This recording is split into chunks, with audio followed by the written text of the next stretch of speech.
Well, good evening, my fellow travelers on spaceship Earth.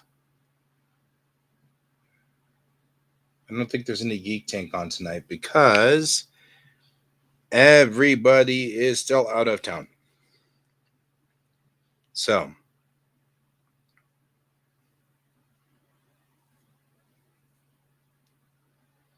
just me tonight in the duck pond.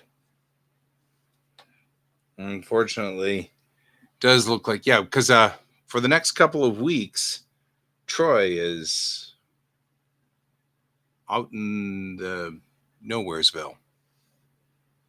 Why do we still have the wrong one here? There we go, much better. So, yeah, Troy will actually be in Europe for the next 2 weeks. Maybe 3. I think it might be 3. It's all good. Threw me for a loop too, mostly because all the days are bleeding together and I must have just totally forgotten it was Monday. I've got a Alexa set up to tell me when I'm supposed to get on to stream and all, but that only works provided that we're correctly on the right day. But my summer schedule has gotten so chaotic and so weird now that nothing is consistent. And so my weekend started yesterday. So there's that. It's all right. Today was a very productive day. I mean, not as productive as I'd liked it to be, but I did a lot of things. Like work on the lantern that goes with NDK, which is cool. The new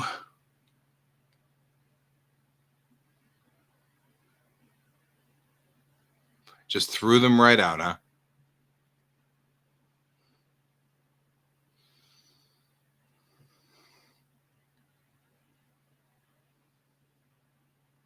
Which is, I guess, fine as long as. But I don't know how to receive DMs on YouTube, so.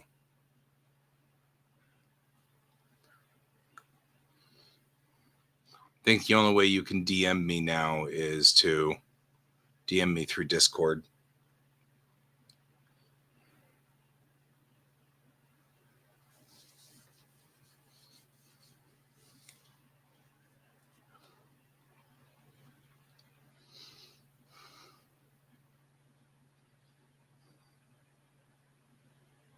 That'll work. That's what I was thinking. Discord doesn't alert me, so it'll have to be kind of one of those things. But I'm starting to think that I will mute all the channels and then, except for one. The biggest problem I have with Discord is that we've got,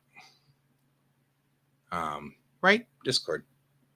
Biggest problem I have with Discord is that I get a lot of chatter that alerts me that you have to pay attention to, which I don't have to pay attention to it, but it alerts me anyway. But that's all right. You can still be here on YouTube and all that.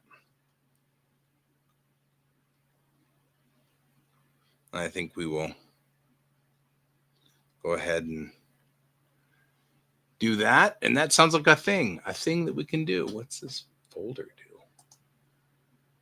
Oh, so all the things are.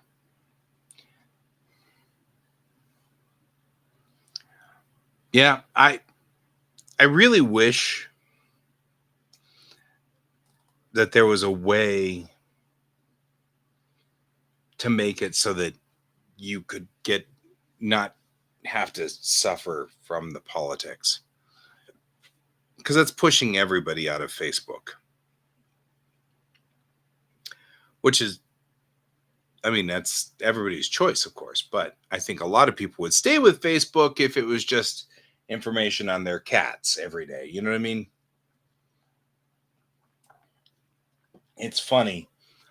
In the very beginning, when Facebook first came out,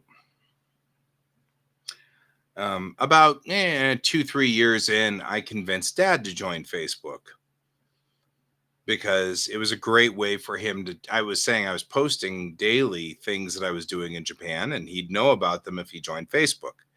So he joined Facebook, and all was good, and everything was fine, and it was such a great way to just kind of get your day-to-day pickup on people so that people were still there. But people just can't not get involved in this mess, this politics mess. And they can't not. And I mean, I have talked to people and said, right now I'm taking a break from politics. I'm standing down for a little bit, mostly because as I learn more and more about how humans operate, I'm getting a weirder and different picture about what's going on. And people can't stop saying, so you endorse fill in the blank here, whether that's left or right. And I'm like, no, of course not. Then they're like, well, then why don't you do something about it? I'm like, I just said I'm taking a break. There's no time to take a break. America's on fire. I'm taking a break. It's like so difficult. It's difficult to keep people from doing that. And it's frustrating. It's very, very frustrating.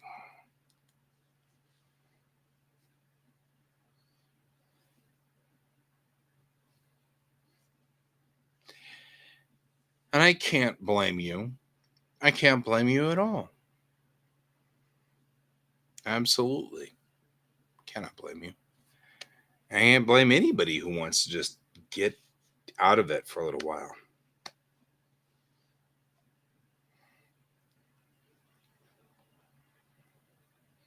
And part of the problem is that I've got so many stressors going on in my life right now. I don't need that one. The biggest stressor I've got right now is money. How in the world am I going to figure out what to do with my world?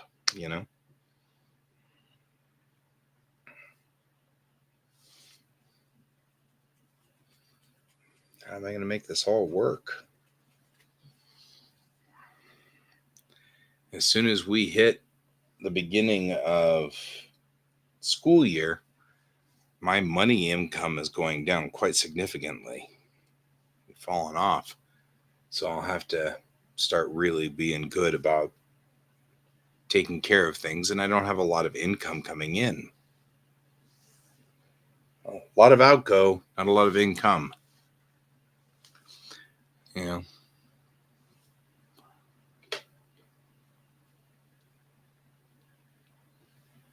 Yeah.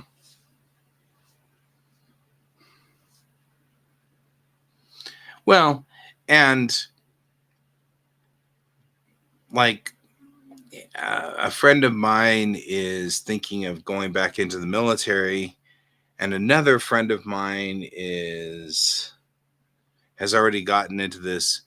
Well, it's just part of the industrial complex, the military industrial complex. And then I'm like, whoa, whoa, whoa, whoa, whoa, whoa. Let's back up here, And it's just like, it's getting ridiculously polarized and I get it. I mean, there's a reason why it's being polarized. I understand it.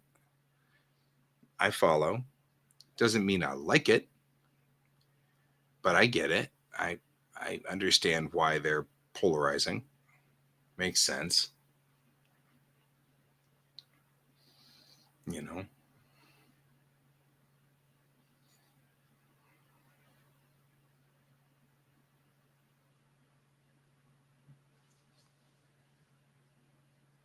Yeah. Well, it's frustrating. It is very frustrating. The whole thing's frustrating. I think it's frustrating to watch people lose friendships over it because they've ramped up they've ramped up the fear to, you know, a very high level, and now people are afraid of each other. They're afraid of the people who do not think like them or aren't part of their whatever.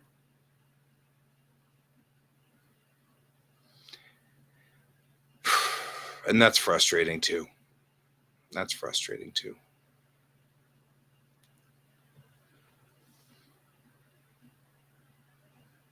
But I'm with you, my friend. I'm with you. I'm staying there, but I'm staying there only because now it's starting to become a fascinating,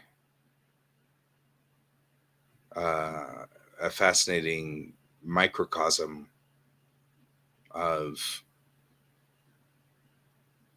how these things work. You know what I mean? Like it's a fascinating microcosm of understanding how people work. But I mean, like I'm turning all my friends into, you know, effectively into turning them all into uh, what do you want to call it? Specimens. They're all under a microscope, and that's frustrating too, and somewhat sad. You know, I don't want to turn all my buddies into specimens. So, and of course, work is just getting ramped up too, which is frustrating as well.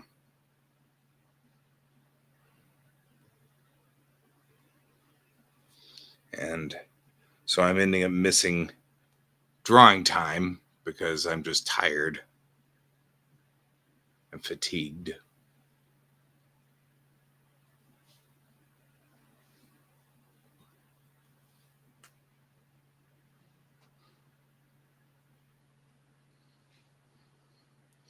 But I did do a lot of, hey, Sarge, I did do a lot of work today on various things. I fixed, or I've been working on the lantern for NDK. They've got a lantern that we use for, you know, to indicate when the con starts and when the con ends. And the lantern is lit when the con starts, and then it turns off when it ends. And you know, I built this lantern, and last year it was a light sitting in there that had a battery pack, and the battery pack had to be constantly charged every night. And so we ended up just plugging it in. And no, but what I really wouldn't mind is if we could get the NDK logo 3D printed. I don't know if that's something you'd be interested in doing, but because if I could get two of those, the roof has a triangular like section here, and it'd be nice to put just the seal of NDK on there right in the center. So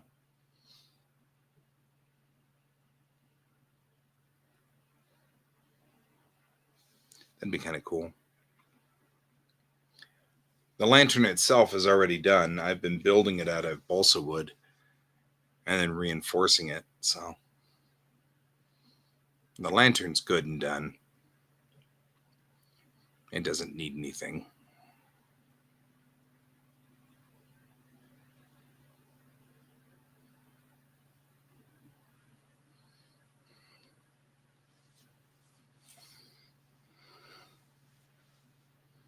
But that's all right. We're kind of doing that. I've been watching House of the Dragon. That's interesting. Not gonna lie, that one's kind of cool. I think it's very detailed. Lots of little details all over the place. That's kind of cool too. So that's kind of where we are. I'm just kind of running sluggish today though. No, no, no. So in the end, what we're going to do to light the lantern is I bought a just a normal outlet with a long cable, a long plug, and then we're going to run the plug through the middle of the lantern post itself, and then out, and then we can just tape that down on the floor so that people won't trip over it. But the lantern itself is just going to have a normal 100-watt light bulb in it, which won't be 100-watt light bulbs. It'll be an LED because I don't want to set fire to the thing. And then I got a remote switch. So once you have it, you can press this button and it switches the switch. So that'll give power to the light. That way, once the light, because it's really tall, once it's up and running, it is super tall. Like it's 12 feet in the air ish, give or take, the lantern itself. So there's no getting into it once it's up and standing. But and here I'll show you what it looks like, or what it looked like last year.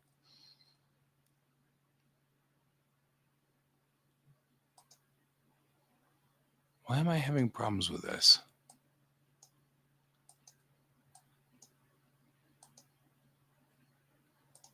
I'm having real problems with Windows. Like I can't add a tab anymore. I don't know why. I can open the Explorer. Hey, Ray. I can open Explorer, but I can't open the tab. Not sure. Or I can't open a second tab. How are things in your part of the world?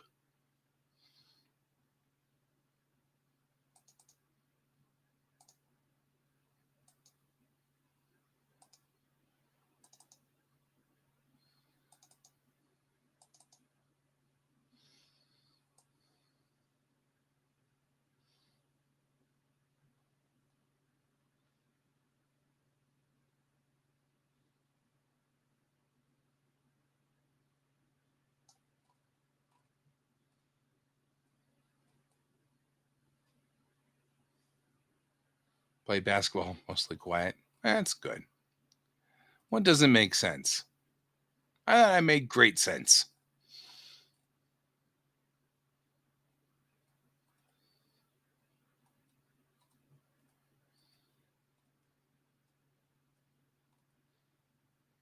I mean, it's entirely plausible. It didn't actually make sense. We'll have to see.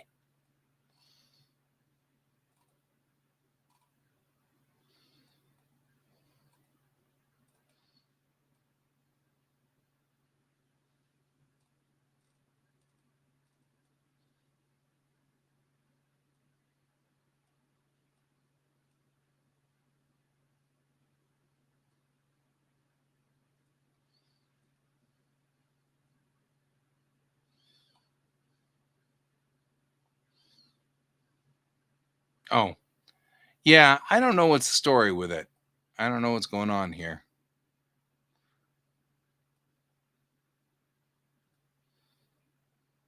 I also don't know why all of my pictures are gone from that era, except that maybe I've already moved them over, and that's why.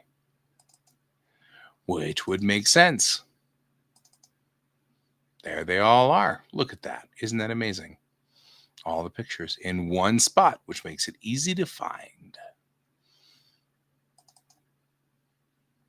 Yeah, so here's what the original lantern looked like. Right here.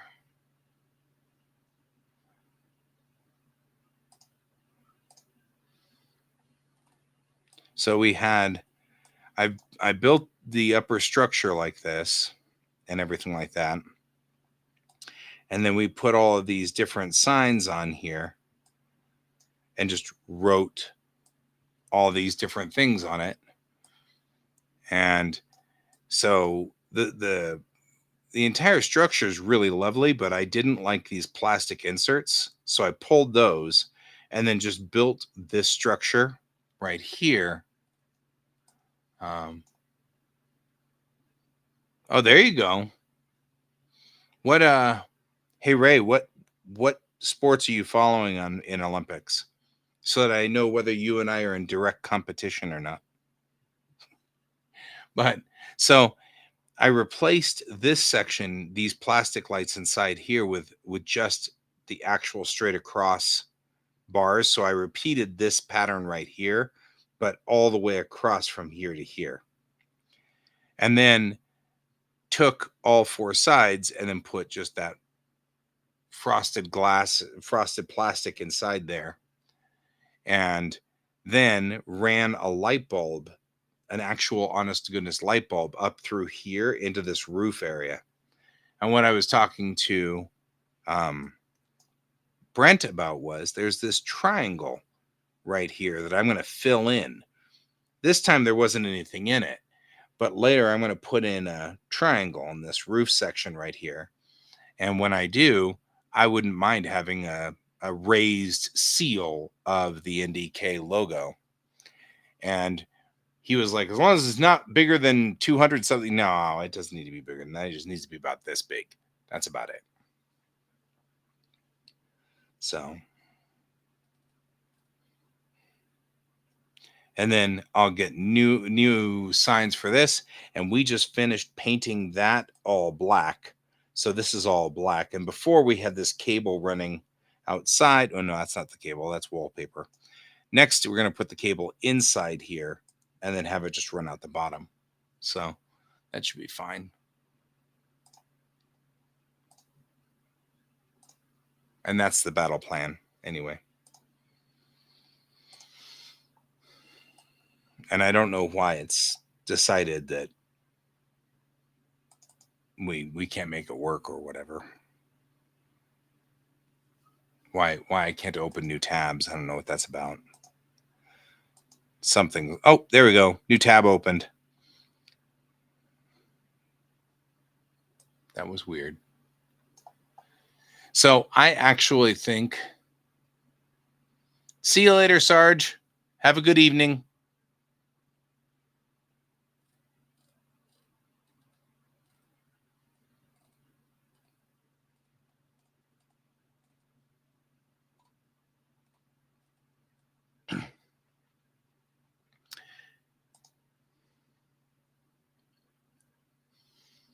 And what I will do is in a minute here, I'm going to actually modify my frame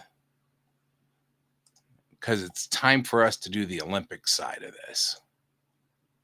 See, now it's not doing that either. Now it's not switching back and forth. What's going on? That's even weirder. It's not accepting inputs. It's not accepting inputs from here either. Well, that's part of our problem, I think, right there. I think our pin has gotten screwed up.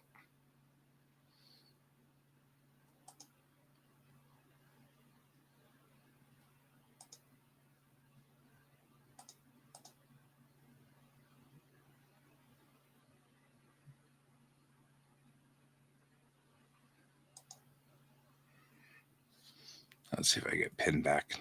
Nope. Pin's dead. That's what I need today is a dead pin. But that may be part of the reason why things are screwed up here. Yep, that looks like that was why. Everything was screwed up because my pin is dead. Let me go put the pin on the charger and get the other pin.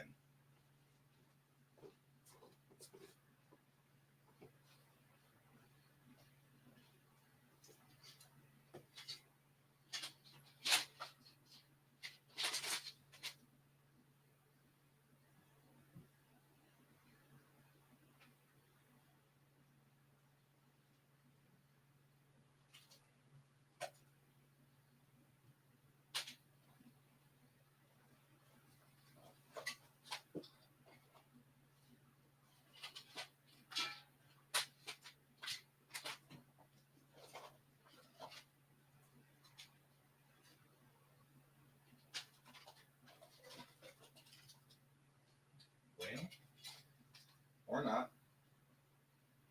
I guess that stops me from doing the work tonight. We've stacked up a couple of problems on top of things here. And so we have to unstack the problems first. Probably basketball and wrestling, huh? That's fair. Luckily, it means you and I aren't conflicting because I'm not a real basketball or wrestling fan. Now, if it had been judo, archery, or equestrian, we'd have problems, you and me, you see. I'm joking. We wouldn't really have problems. But that's one of the things that I love about the Olympics is, if you really want to talk smack with your buddies from all over the world, this is the time to do it. You want to get into like let's talk smack and insult each other's teams and all those friendly things that you usually do. The Olympics is the time to do it, right? Because we're already kind of here in this spot talking about all these things. And I think that's actually kind of funny. You're still not running on the tabs, and I'm not sure why. Not sure why I can't open or close tabs on this monitor. That's very strange.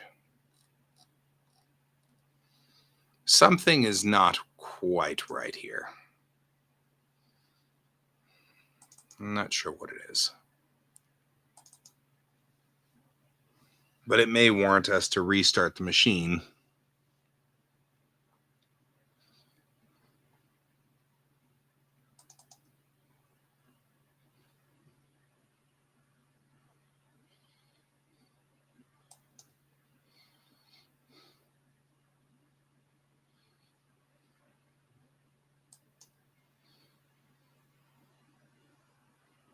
So we'll have to see how this all goes.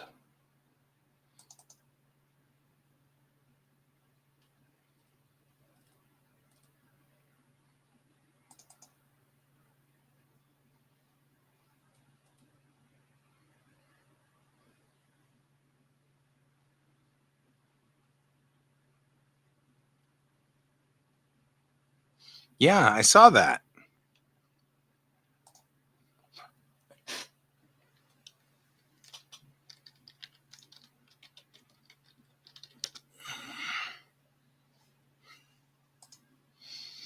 See where we are now. Wow. Japan's kicking butt. See, there you go. There's one of my teams. Even the home team isn't doing as good.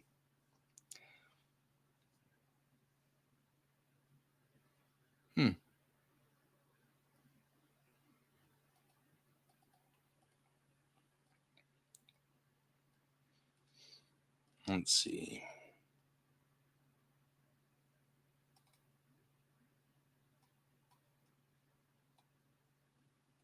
All right. Yeah, you got a silver, though. That's not bad. In judo. Yeah, you medaled in judo. That's not bad.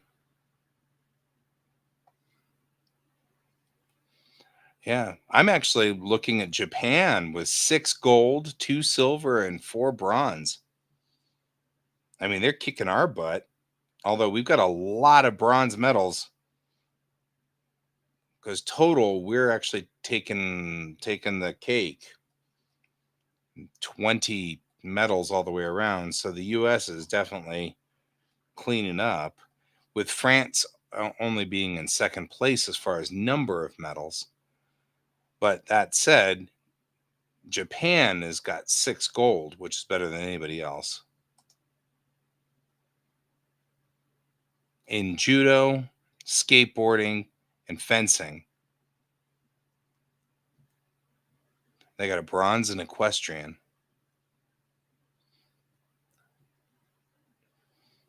Like I said, in my sportsman, artistic gymnastics, that's an interesting one. I didn't expect that.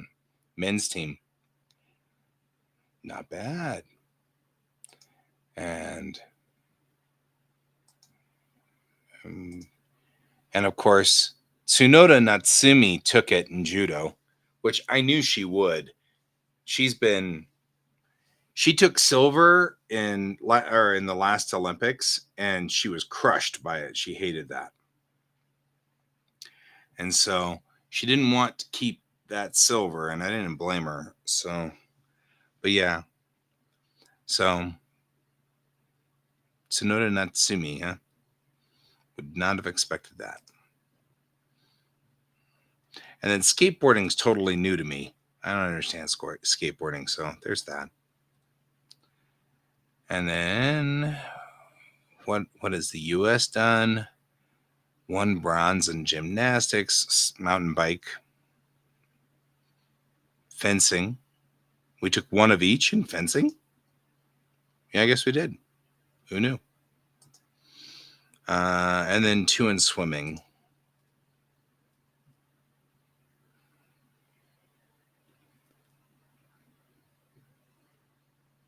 Aw, Ledecky took bronze. Would not have expected that one. Right? I'm artistic gymnastics. I'm kind of like, well, okay, but I don't actually really get into artistic. My mom and I used to watch all the gymnastics, and she and I used to watch it a lot together when I was a kid. And that's why, even though I'm not a real big sports fan, I'm a big Olympics fan. And so that's like a big deal for me. Curling, get out there with the brushes, the brooms. Just saying.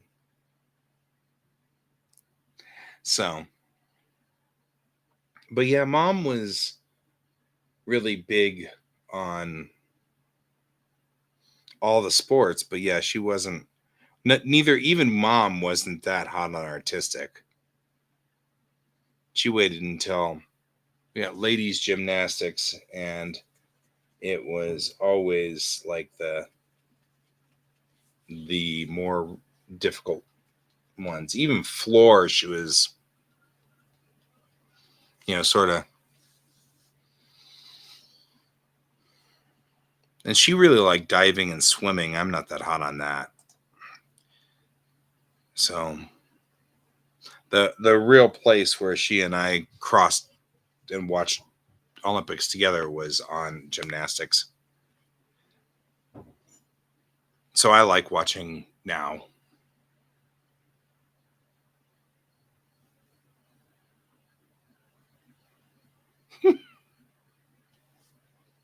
Right? It does look silly.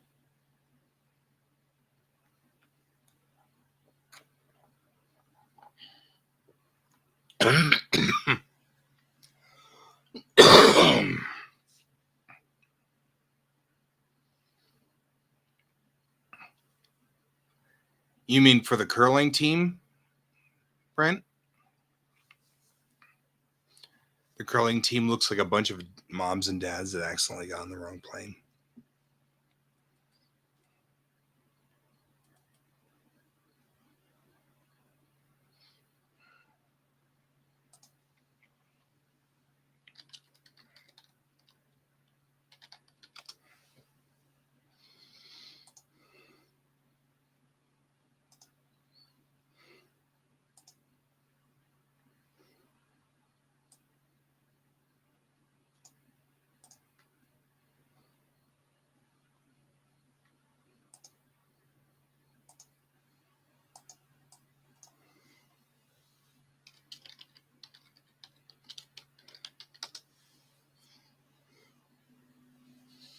Right?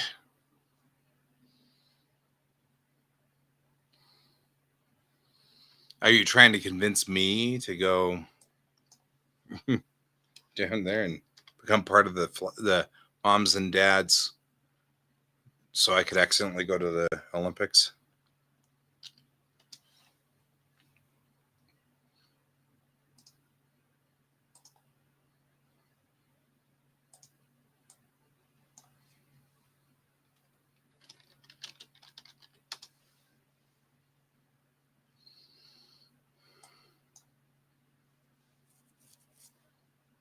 Why aren't they cleaning the ice?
You're like, I'm over all this stupid stuff. That's fair.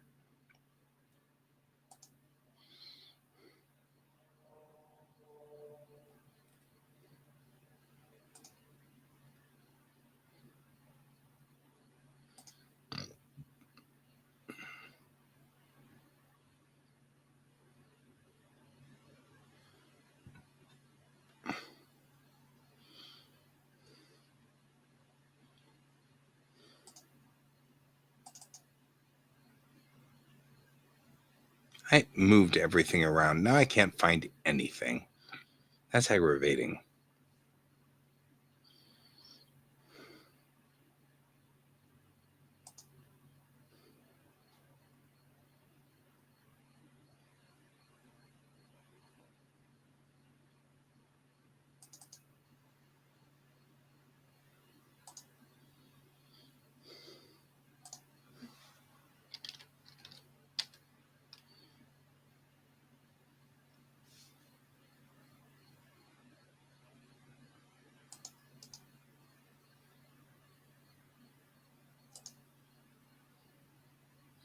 Ancient Greek style. Nobody wears clothes.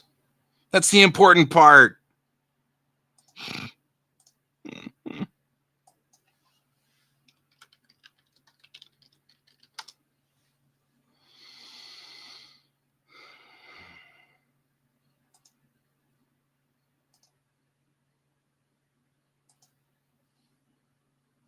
Oh, I'd go for the ship battles. I'm just saying.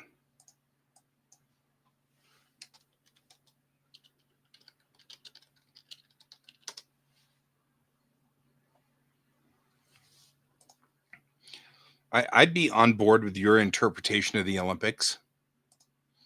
I'm not going to argue with that. Just saying.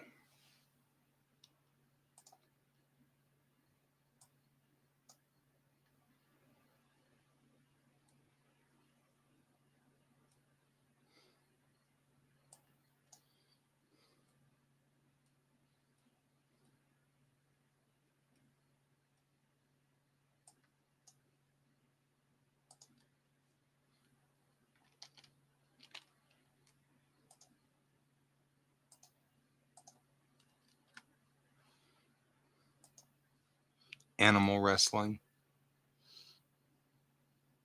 You know, I'm not going to complain. This makes sense to me.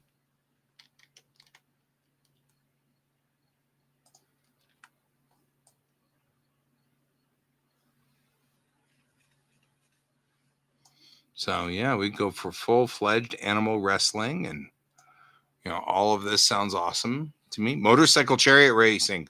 Why do we not have more motorcycle chariots, man? That's all I got to say.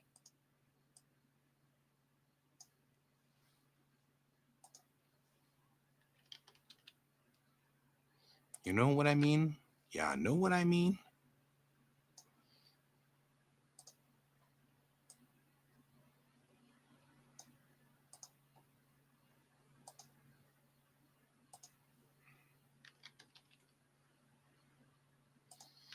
I think motorcycle chariot racing would be sweet.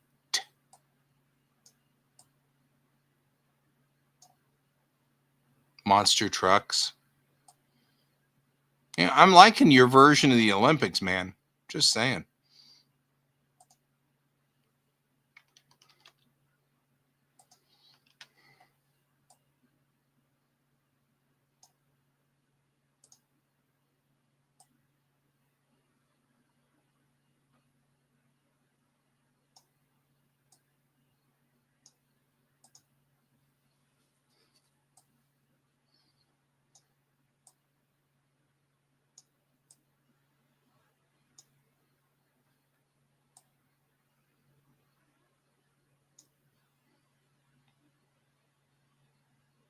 Ooh.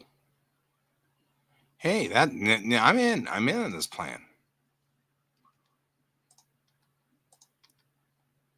Monster truck wrestling.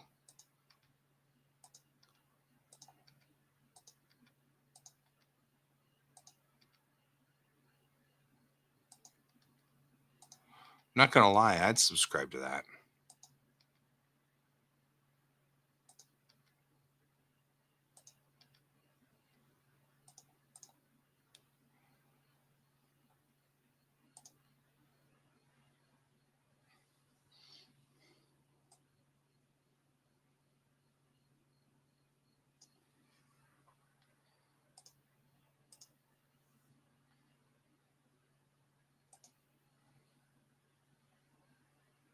Oh, yes, that makes sense.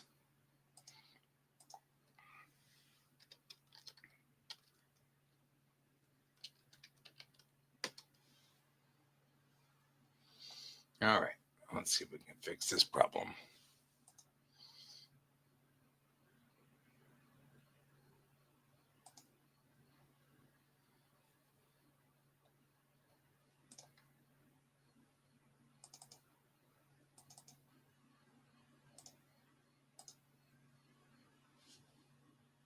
Now we can go.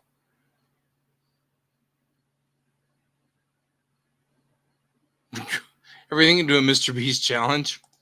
Not sure about that, but okay. You know what? I'll take it. I'll take it.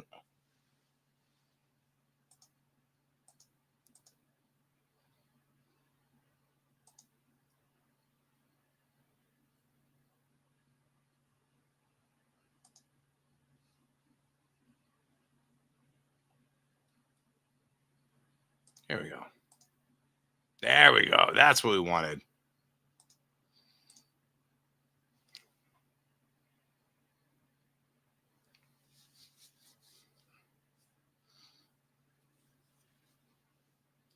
There we go.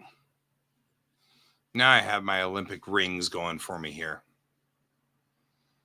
And of course, the flags representing the people who usually are visiting here. So, of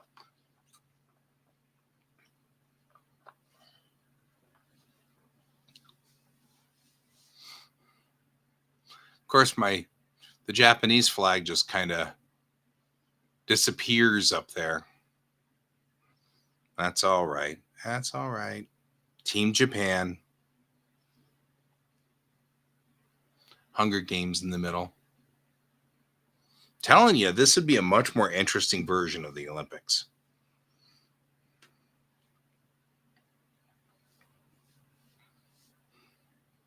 I actually have been kind of pondering whether I'd want to do something similar to the Olympics in um, in the version of some user. Some users and it's Swiss. Oh, you're right. That is sweet. That's Sweden. We want Sweden, not Switzerland.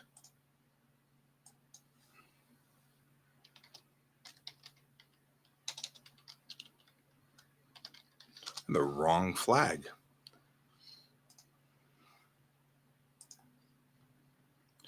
I'm asleep over here.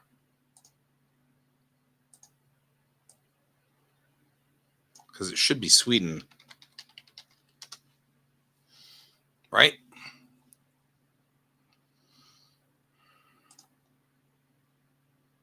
Let's fix that problem.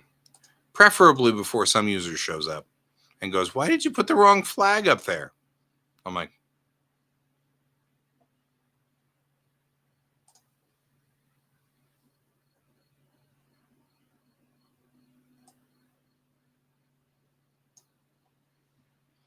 nice catch, Ray. Nice catch.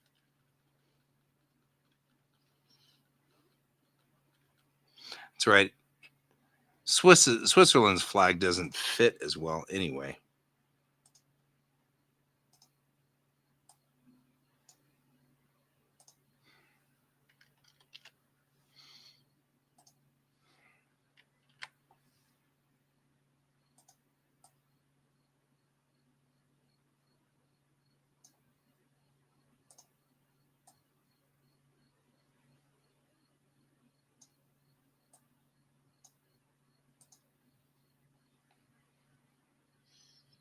Yeah, I noticed that. I'm like, well, I mean, yeah,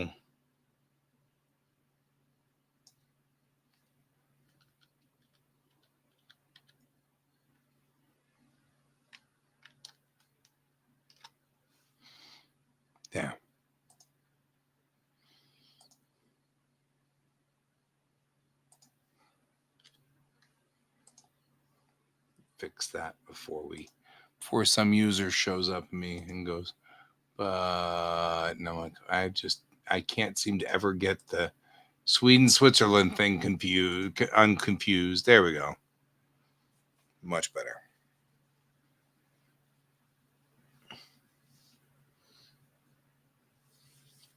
I don't even know what to think about skateboarding as a official sport. I also don't know about surfing, which is also on there. But I mean, it's fine. Snowboarding doesn't seem like an official sport to me, but that's because I'm old and I grew up with the Olympics, and it seems strange to not have, or it seems strange to add snowboarding. Like,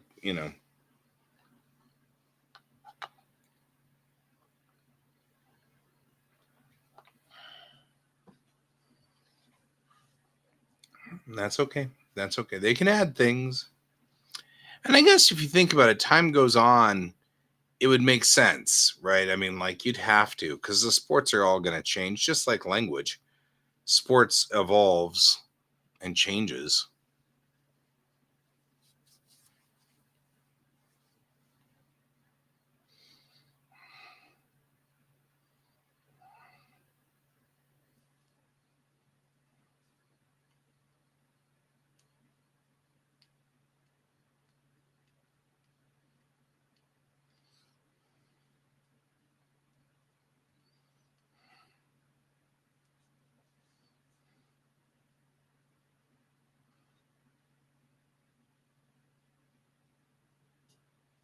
Yeah, I don't know what I'm doing. I don't have a pen operable. I'm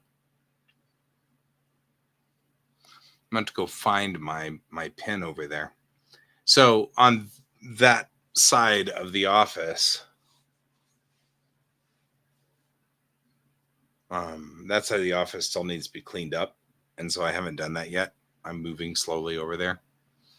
No, I don't golf. That's even weirder. Hitting a ball and then chasing it around seems strange to me. Now, all of my sports, if you want to call them sports, are all martial arts. I'm a big martial arts fan. And I'm big on judo. Like for this, I'm big on taekwondo has been okay, but taekwondo's kind of there you go. See, some user did show up. Hey, some user, it's a good thing you didn't show up earlier when I had the wrong flag up there.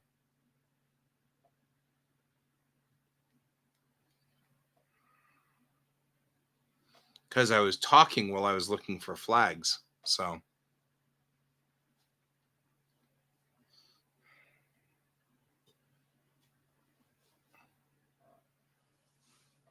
oh, yeah, of course I did. Because I wasn't thinking. And Switzerland um, and Sweden both start with like S and W.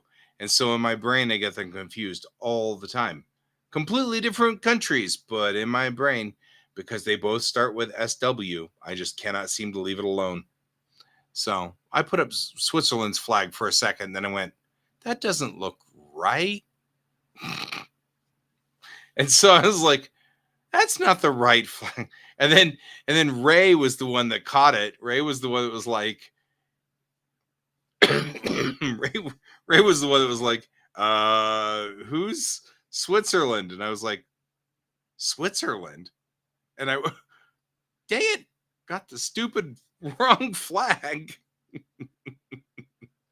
Oh, well. I got there ultimately. But it's Olympics time, so it's time for all of us to compete against each other and and sit there and make snarky comments to each other and, insult each other's teams and drink beer. Because as far as conflicts in the world, this is my favorite kind, right?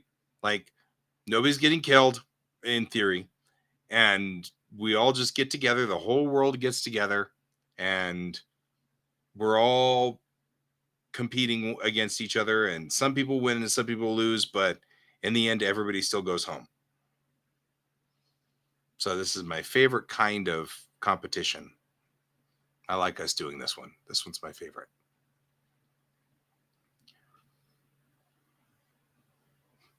Oh, and I also prefer to own up to my own stupidity. Except in this case, it wasn't because I it's not that I don't know where you are. So I know what country you're from. I swear. I just keep getting confused because of the SWs. So yeah. Especially here. We've got a whole bunch of hooligans that do that. No idea why. I have better things to do with my life. You guys need to like, but I'm not a real big, in general, not a real big sports fan. I am a big Olympics fan. But I'm an Olympics fan because I love the idea that we all get together peacefully. Yeah. But the teams, and that's the other thing. It's kind of like a lot of the people on the teams, they're not there to get into a fight. You know what I mean? They're not there to that's not their game. That's not their objective. They don't want to get into fights. They just want to play sports and compete. So even when you have teams like, you know, teams that are actively at war, like Russia's there and Ukraine are both there. And I'm sure that the teams are pretty torqued off and annoyed at each other. But the war between them is, somewhat far away. Distant enough that at least they're not going to try to kill each other at the games. It is interesting because you think that somebody probably had to think it through. Don't put Ukraine next to Russia. Don't put Palestine next to Israel. Like they have to think about positioning people so that they're not next to each other. Because I think that'd be a thing that would be fascinating to me. Well, okay, yeah, but Russia got their butt banned. Wonder why.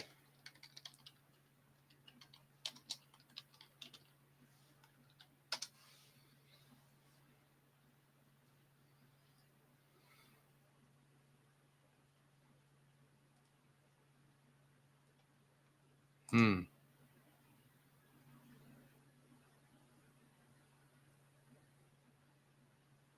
Yeah. The athletes are still there.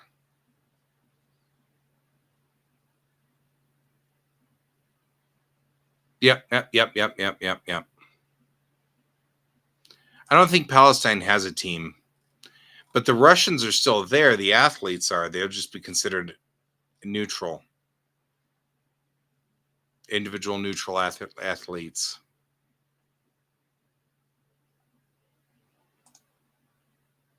So I don't think Palestine has a team either.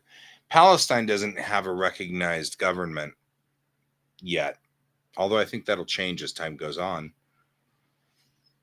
And probably should. I think the biggest problem we have with the Palestine Israeli conflict, from if you remove all of the other issues that are going on there, is that Palestine can't control things that are going on internally because they're still at tribal level. So internally, they're still kind of stuck at that tribal level.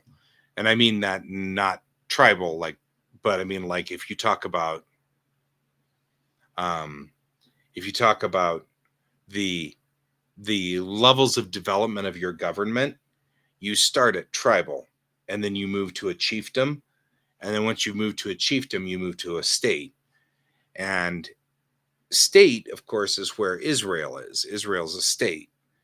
When you have a state, at that point in time, they assume that your state can control the people for the most part, or at least you can try to get them to control the people for the most part.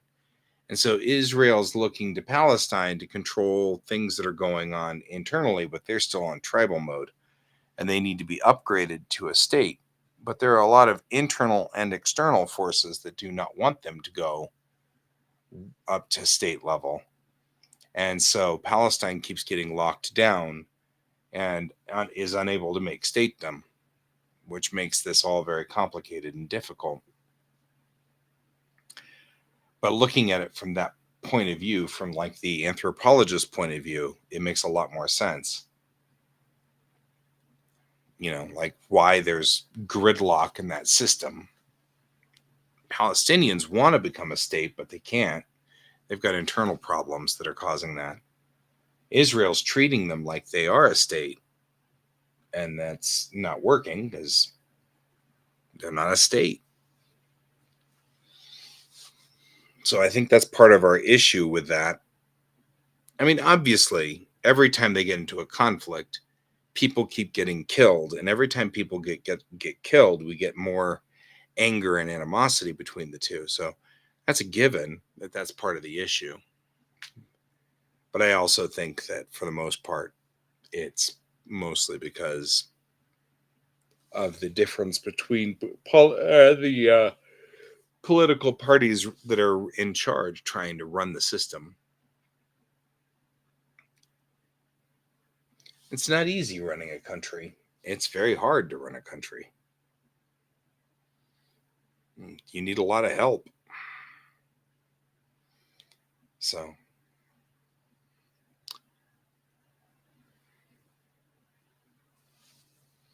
yeah, I mean, people can express their opinions politically. That's also fine.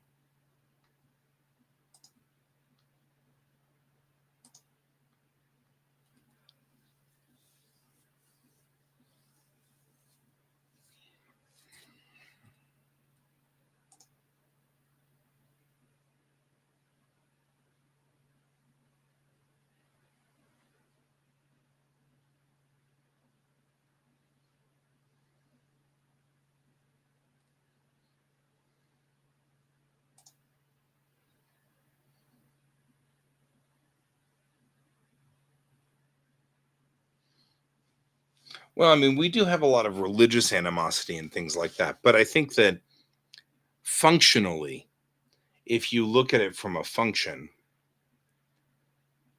cultural function, that's the biggest problem you're going to have.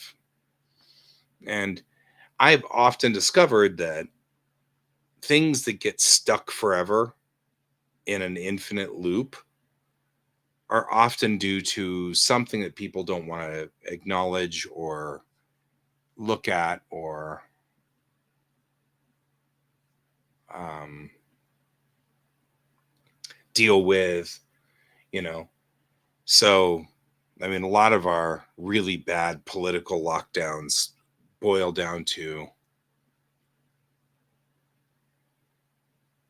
mm,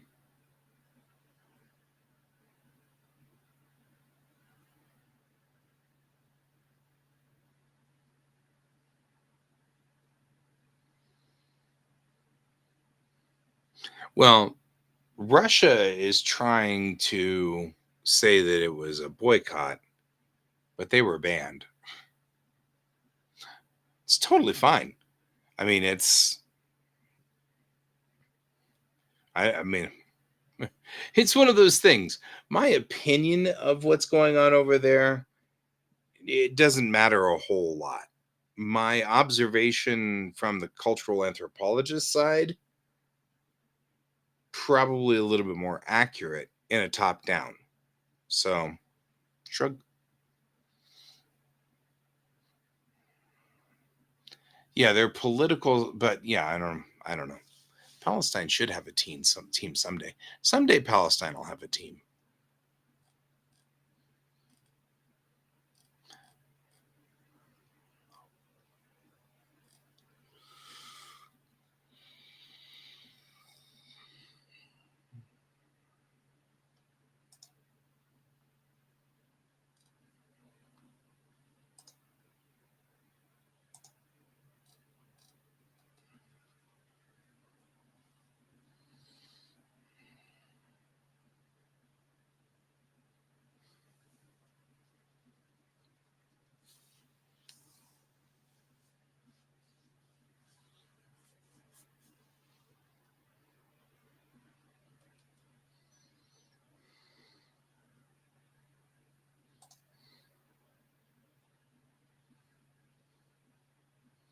Yep. And that's, like I said, there's a lot more to the politics going on behind it.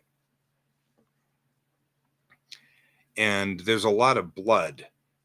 But the truth of the matter is that in general, people don't like to be in perpetual wars. So the resting state, where everybody finally settles back down again, will always be disturbed because of a top down thing.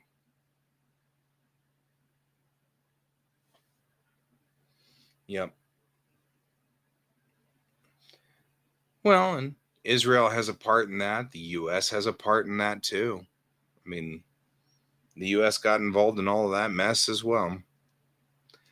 But yeah, I think the biggest reason why you'll never be able to solve that problem has everything to do with the fact that they're not recognized. That's one of the reasons why there's a real push from the UN to recognize Palestine, was because then Palestine would be required to make a government. And then when Palestine finally gets its government in order, then you can start solving some of these other problems. So I think that'll be a lot easier on all involved when we get to that stage. But at the moment, that's not a stage that they're interested in being in. Well, that's not true. That's not a stage that anybody in the area is working towards at the moment, because they're all mad, and understandably so. But then, they're just perpetrating that. But, there comes a point in every war where people just get tired of it. And when they do, they're going to have to figure out how to solve that problem when they get there.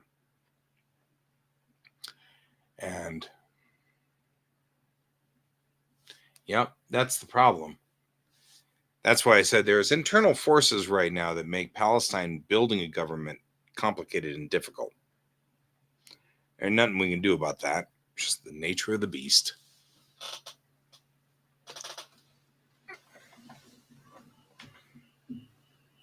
And it is sort of a problem. And we'll get there.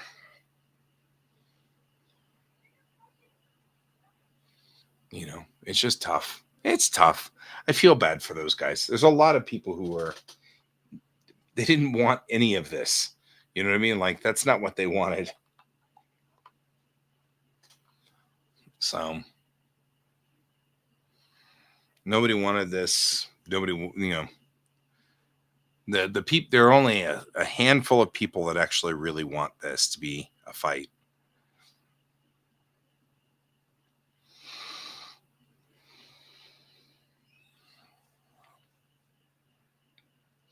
Well, and that's one of the other thing.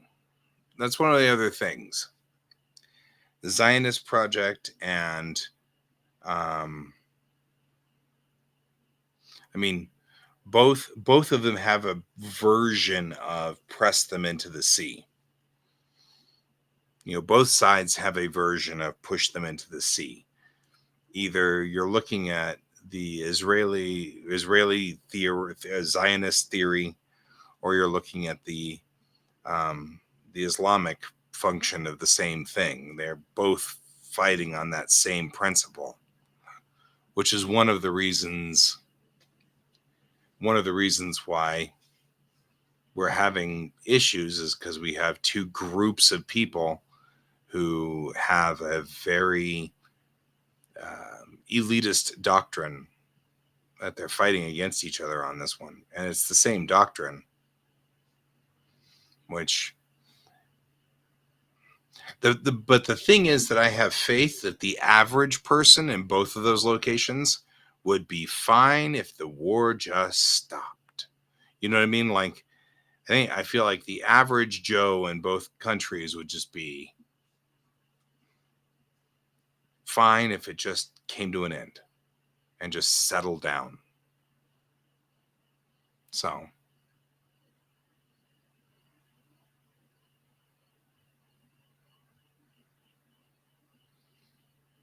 which I feel for. What do you mean, what? We have a what? We have a what on the field? What on the field? It's like a flag.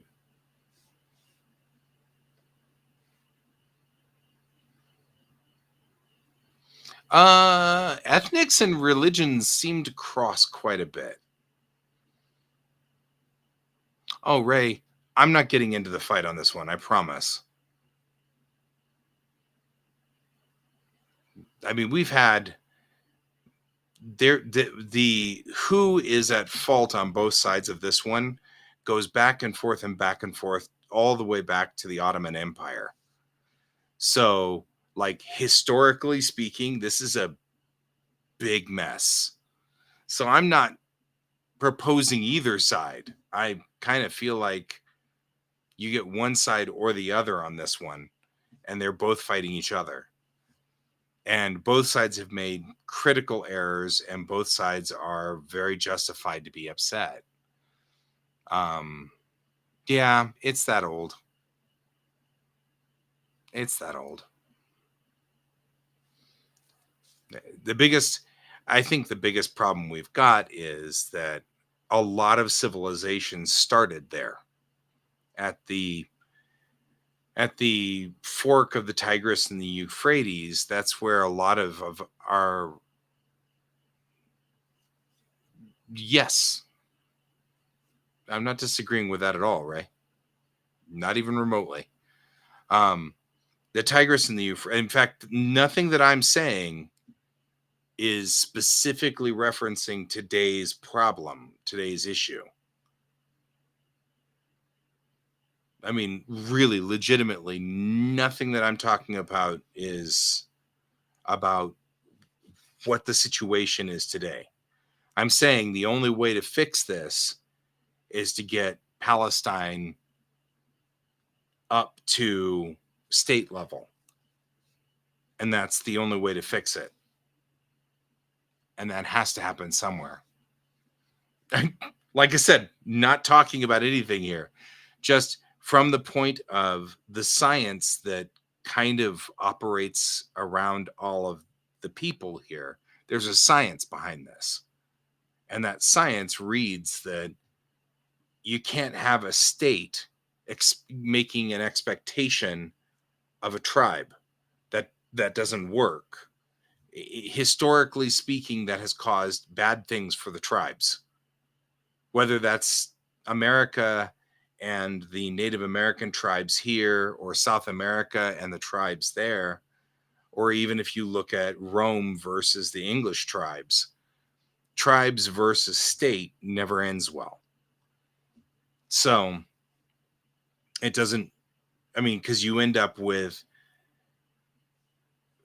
issues all the way across that board. And so the only solution will be to bring Palestine up to a state. But there are problems internally.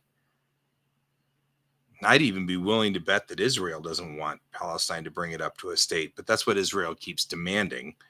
And so, somewhere along the line, you have to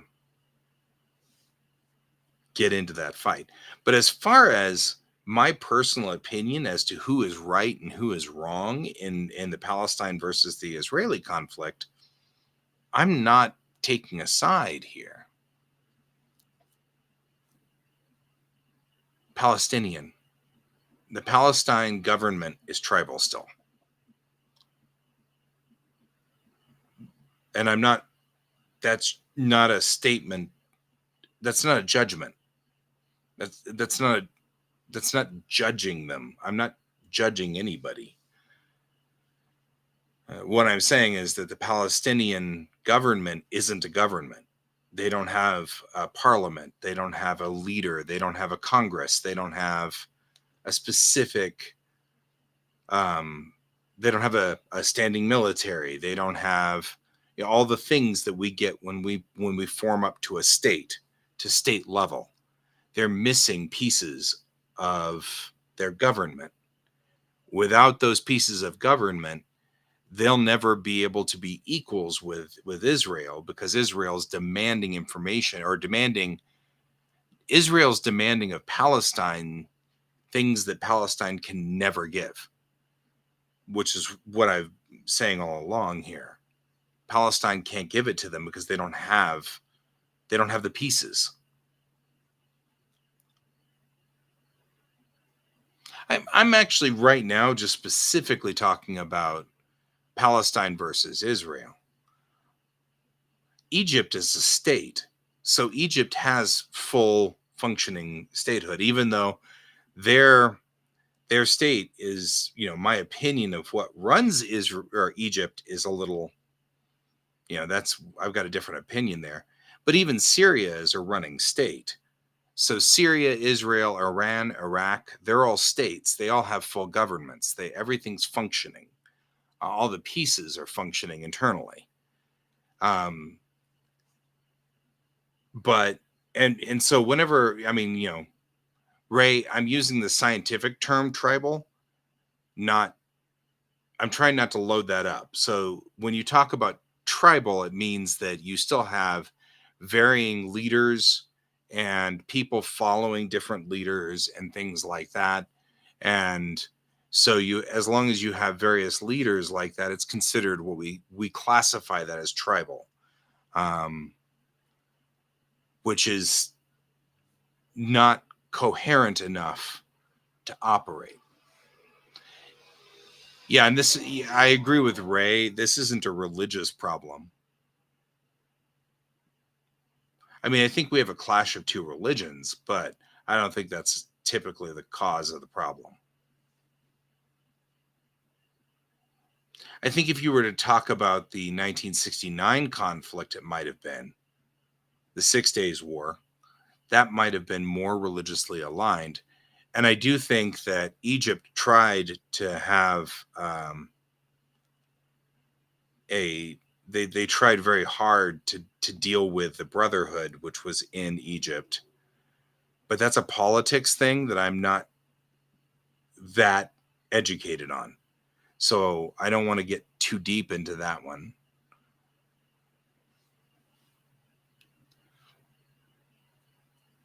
But yeah, Ray, it's very important. I'm not taking a side on this one. I mean, my personal opinion is who's right and who's wrong is not what I'm bringing up here. This is all about observing that they're not seeing eye to eye and they need to see eye to eye.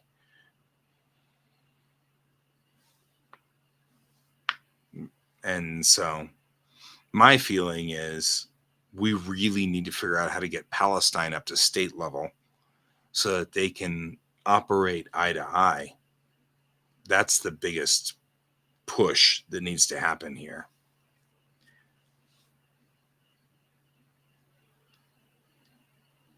And I think the UN is trying to do the same thing. I think that's what the UN's after.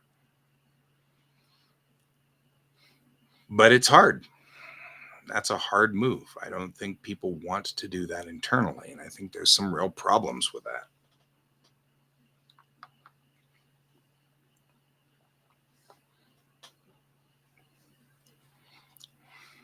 And I think that's going to be tough. That's a tough thing. I mean, but even when you do have a state, because Ukraine is a state,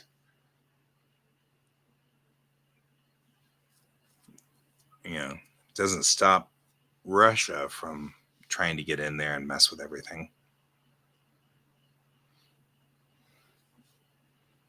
And even that's not straight up.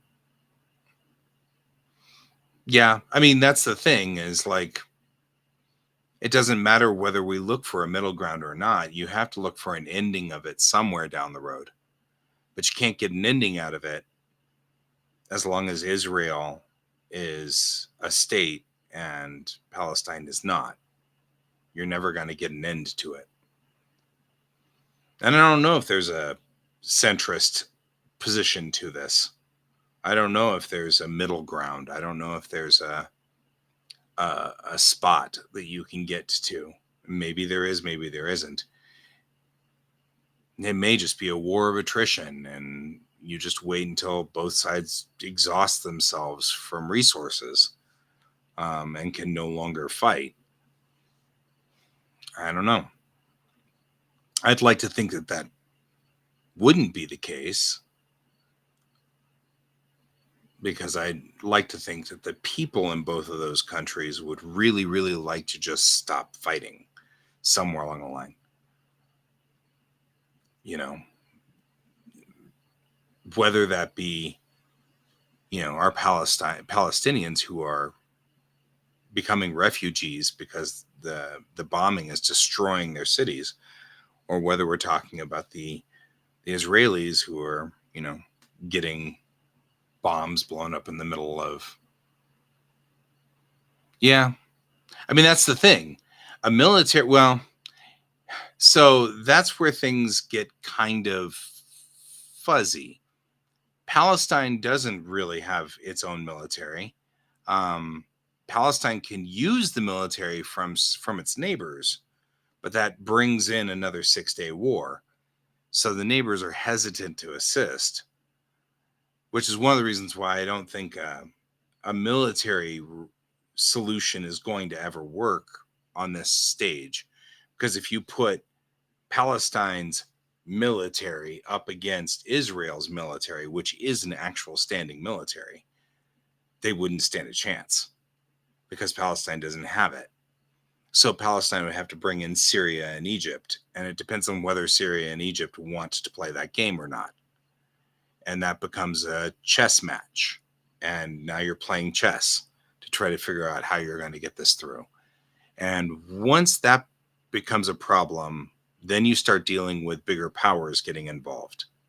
Because at that point in time, you start dealing with the United States getting involved and getting tangled in, just like it did in the 6 Days War. And in the 6-Day War, because the U.S. got involved, Israel went through like 6 different steps there. I'm not even sure why we're disagreeing, Ray. That's the part that I'm not sure about. I'm not taking Israel's side.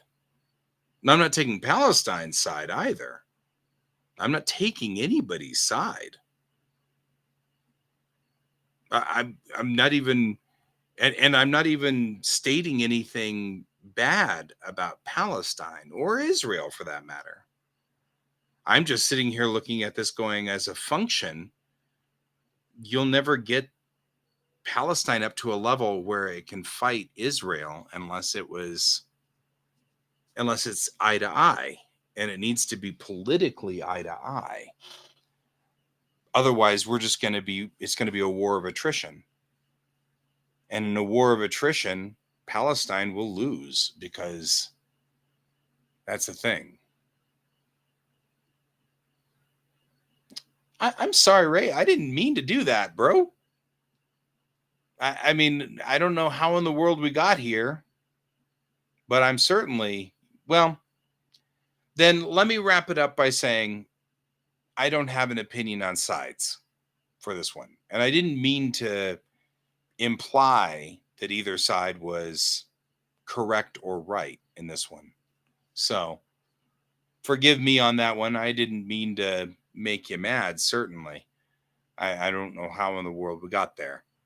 So my apologies on that one. Usually you and I talk about politics, and it's always a fascinating thing for me. So how am I feeling on Kamala? You mean the vice president? As to whether she's taking the Democratic ticket or not?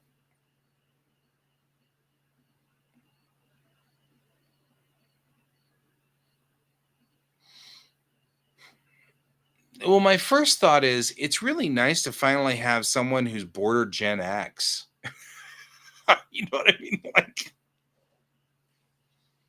Like, I don't feel like my generation's been represented at all in government. You know what I mean? Like, we've had a whole bunch of boomers, and we still have boomers, and they're still boomers. And I'm like, oh, why don't we start putting my generation in charge?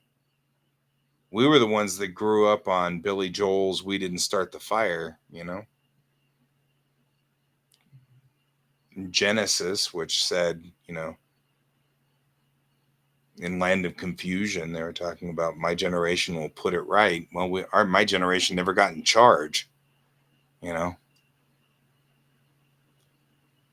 So I don't have I don't have a very strong opinion yet of Kamala Harris because Vice President Harris is, um, well, I mean, Vice President Harris on the surface has a lot of things that I really like. One, she's Gen X, she's our generation. Um, Two, it would be really nice to put women in charge.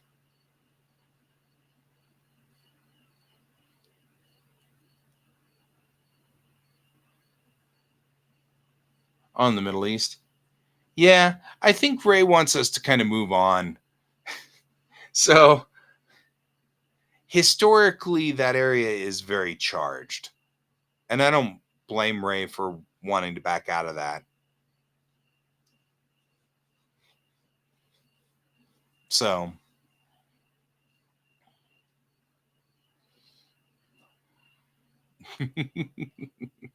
it's all good. Some users just a little behind. It's all good. I don't think it's just, it's the lag of the show. This show has lag. So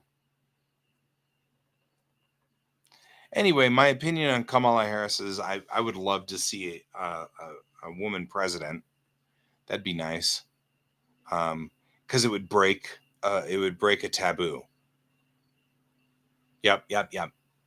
Which totally makes sense. You're totally fine, man.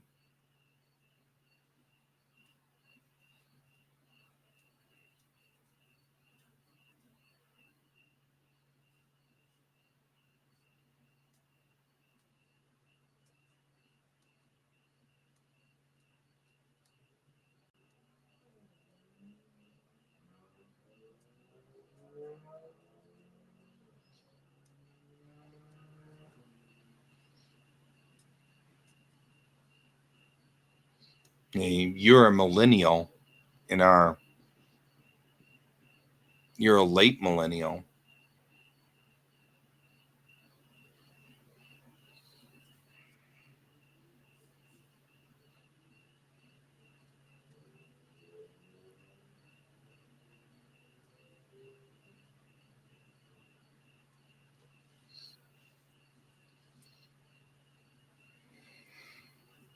Yeah, and I think that that's. I really. It's funny. The more I sort of watch and talk to people, the more I've realized how much the generations make a difference in the way that we see and view the world. Because I didn't get actual computers themselves until I was in my 20s. I mean, the first PCs that I had, I was, an older teen, but I grew up in a world where television was the thing, and even cable was a relatively new thing. And telephones were still on the wall, and there were no cell phones. So if you went out at night, you just had to be back or call from somebody's house. So you'd go to your buddy's mom's house and call from there, things like that. Um, and so the generations mean something only because our way of interacting with one another changed. I mean, like my generation was the last real generation to grow up isolated. Um, yeah, I think so. And so you look at this from really what universe did you grow up in? And I think I look at all of these by information, right? Um, and so I think you probably would have gotten, oh yeah, Ray, you're definitely in Gen Z, but you know, my generation was the last real generation where it was important who your next door neighbors were. You know what I mean? Like now it's not as important who your next door neighbors are because you're connected to people all over the world. This is a great example. Here are the three of us, and the three of us aren't even, if you use the old continent thing, we're not even all on the same continent, the three of us. One of us is in the European continent, one of us is in the Asian continent, and one of us is in the American continent, North American continent. So like even the three of us are in radically different locations on the planet.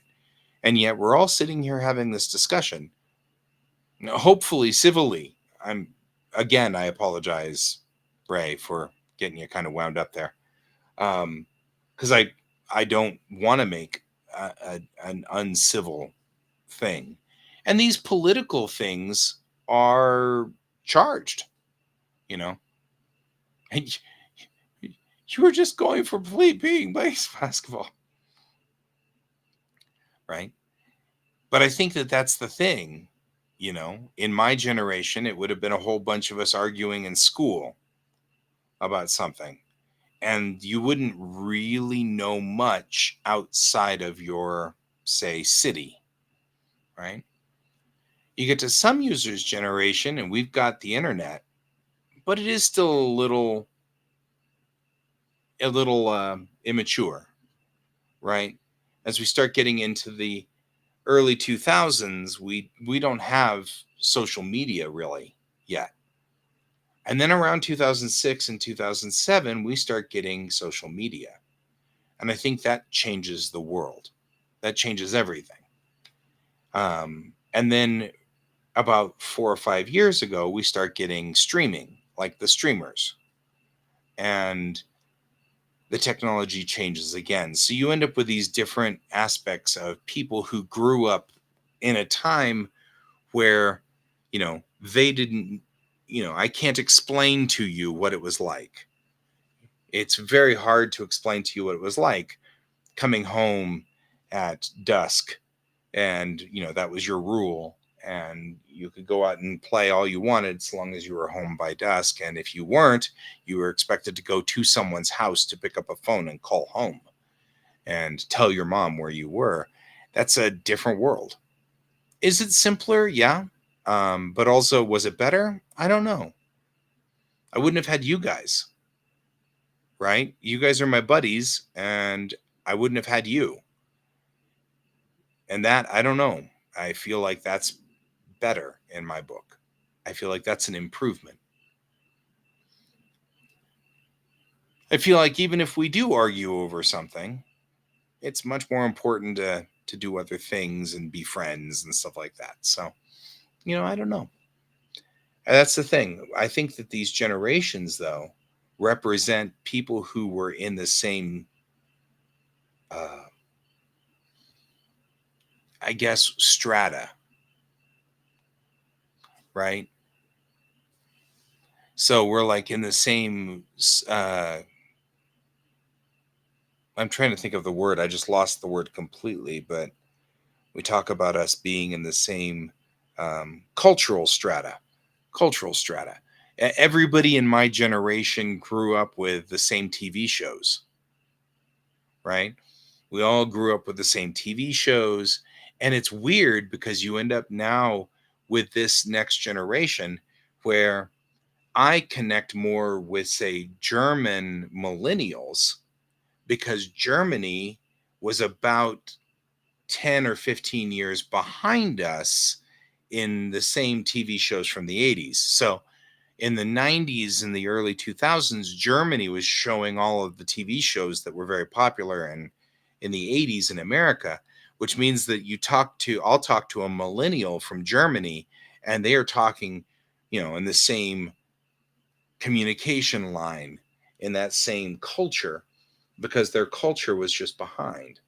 And even when you talk about that, then you talk about things like, as time moved on, each one of your generations, the millennial generation, then the Gen Z, each one of those, the world got closer together. Rather than everybody taking the US's culture, the world starts exchanging culture with one another. There is a ton of Japanese culture here, right? Exactly. And you get into the middle Europe, and that's pretty much where you get. And then, yeah, post-communist, yeah.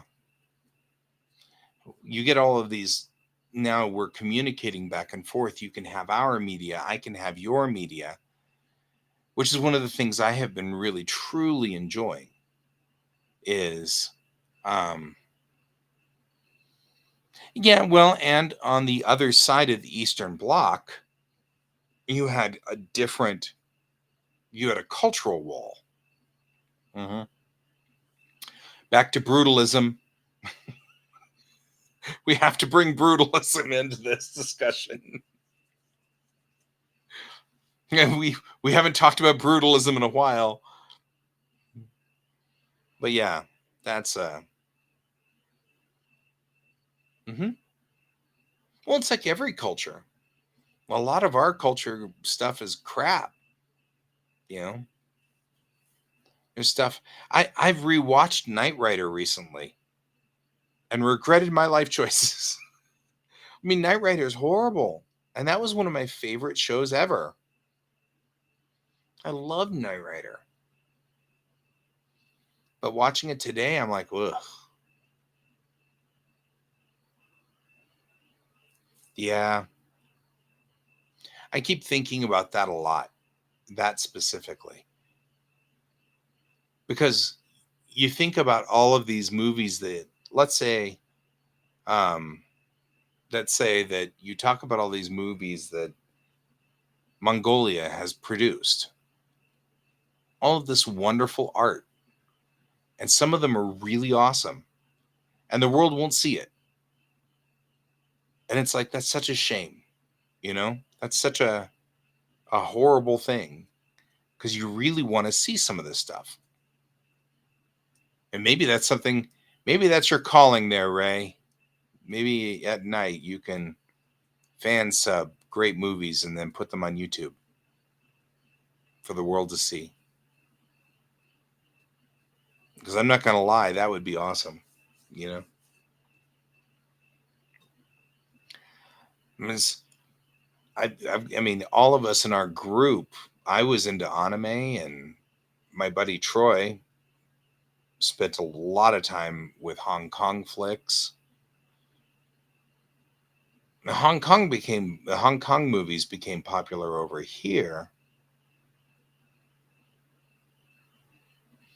and Jackie Chan, and we got all of the we started to get a migration in the 70s and 80s. Yeah, they'd have to be translated in order for people to. I don't mind watching them in their original language and just taking a guess because I got acclimated to it. So it doesn't bother me as much.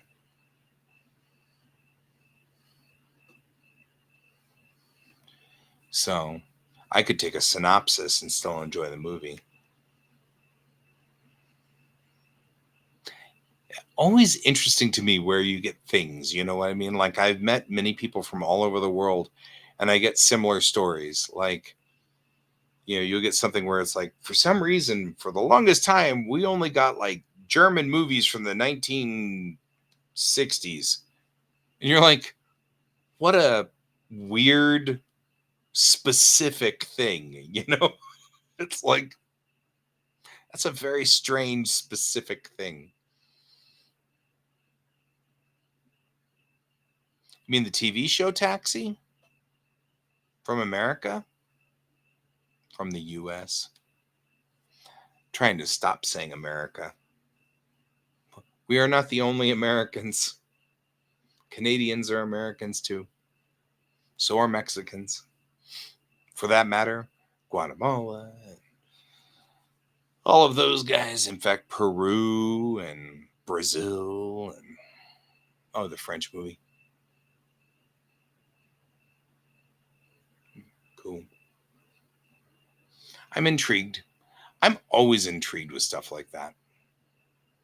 It's 20s through the 60s, though.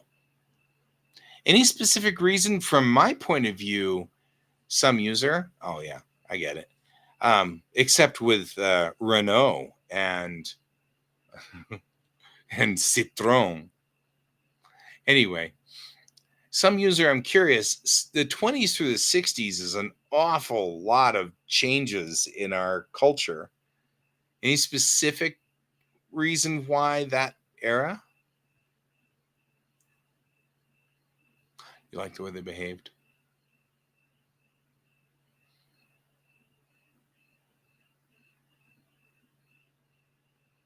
I often feel like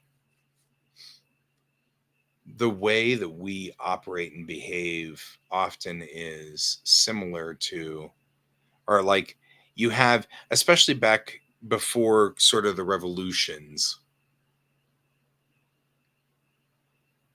Okay.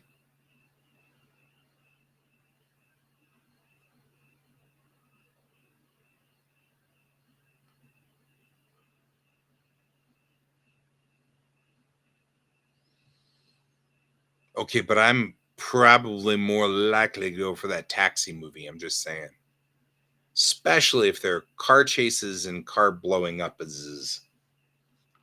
I love car blowing up is.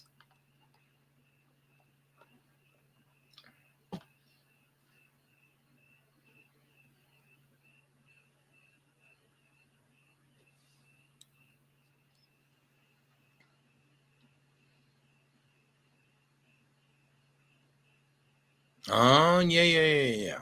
Makes sense.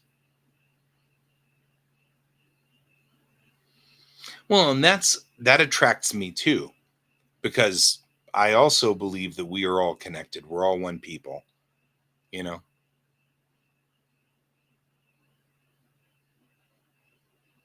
That's a big deal for me.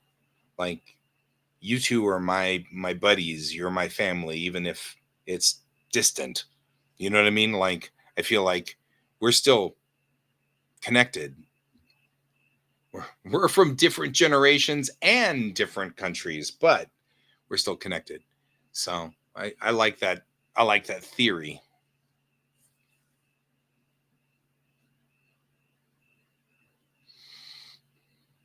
The Russian election music era.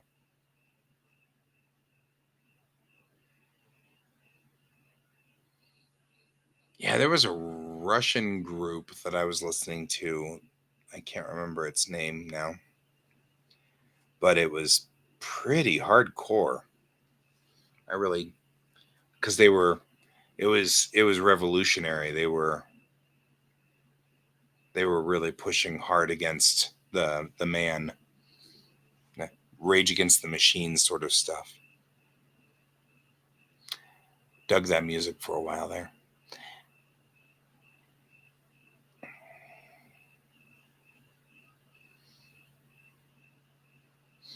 I like sometimes I really like the cadence of Russian, like the music or the musical cadence of just the way the words sound.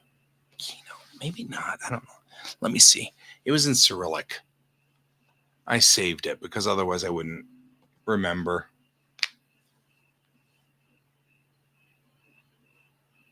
Oh, so you're talking about 20s through 60 folk. Yeah, that's a very different style. I'm with you on that.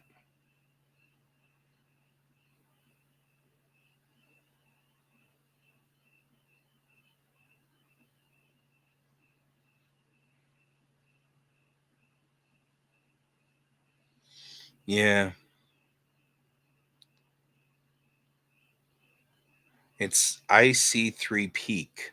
I don't know. I like the sound of their songs.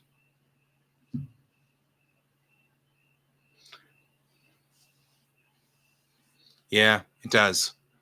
I There are moments where I have to be, so I've noticed that I have moods where different music from different parts of the world like affects or is good for me to listen to during moods. Jane Eyre.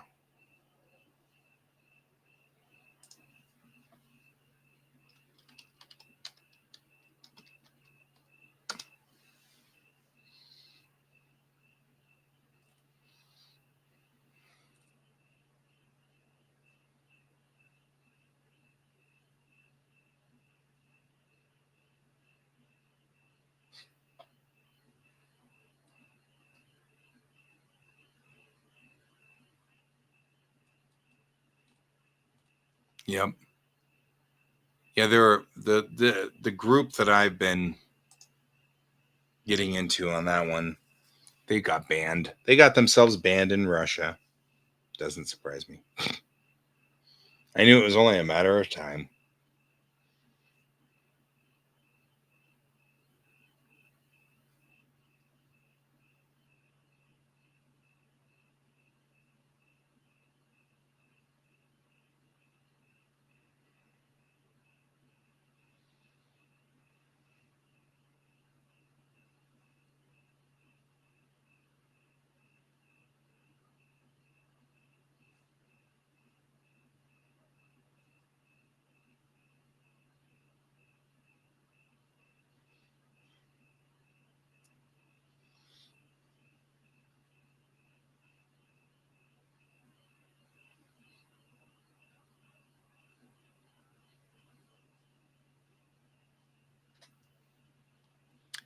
Oh, some user, I have zero idea what most of these people are saying.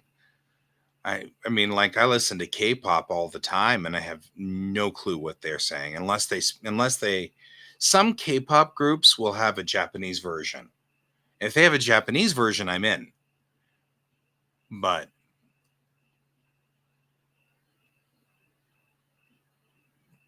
yeah, but I can't imagine that the punk artists left. They probably went to Germany. I'm chuckling, but I'm semi-serious. I'd be willing to bet that the Russian punk, that Soviet brutalist punk, probably still lives. It just lives underground in Germany somewhere. Because Germany has a really colorful and vivid music scene, which is interesting. Would not have necessarily. Yeah, and that's the same thing. UK punk came over here. Like, we still have punk groups, they're just underground here. And a lot of them are UK punk groups, so they came over here from the UK. Who knew?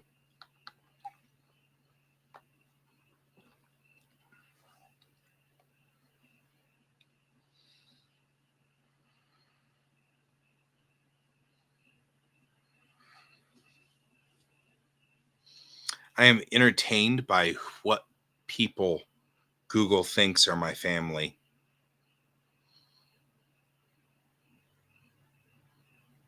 Because I can find me, I can find my kid, I can find William Shatner, I can find Patrick Stewart, Leonard Nimoy, Jonathan Frakes, my cat George. You can find all the pictures of my cat George,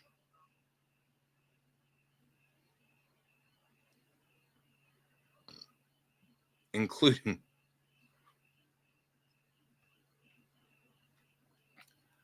the George on the suitcase pictures. Because George is all about the suitcase, his thing. Or the super flat cat George thing sitting on this chair, which I guess funny too. Very entertained by the cat.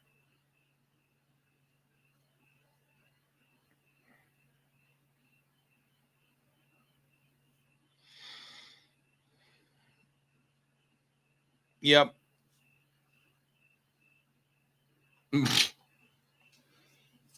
Yeah.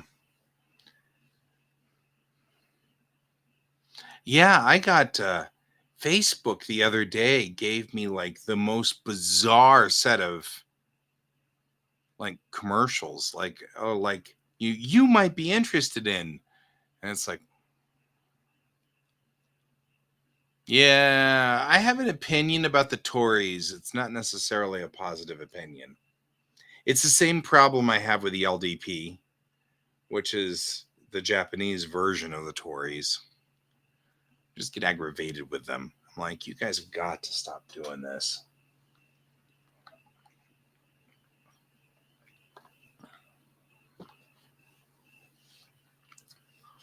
I get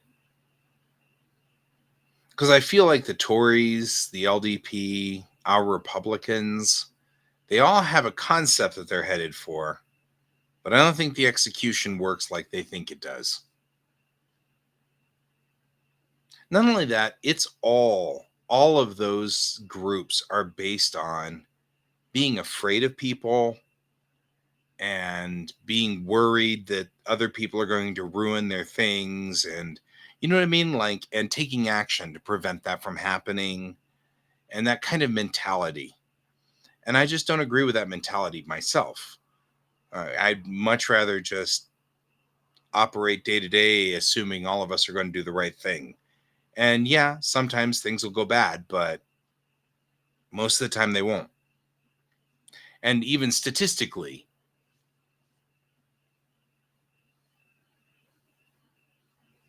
oh, in Japan, they all go around with the megaphones. It's super irritating.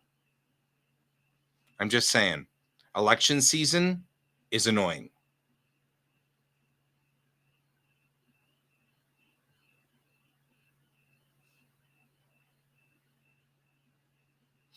Yeah. And I feel like I don't like that. I don't like that mentality from us, and I don't like that mentality elsewhere. I feel like that's counterintuitive. I also feel like that humans weren't built that way. You know what I mean? Like, I feel like that's against the thing that makes us awesome. Because we are awesome because we work together. That's what makes us awesome.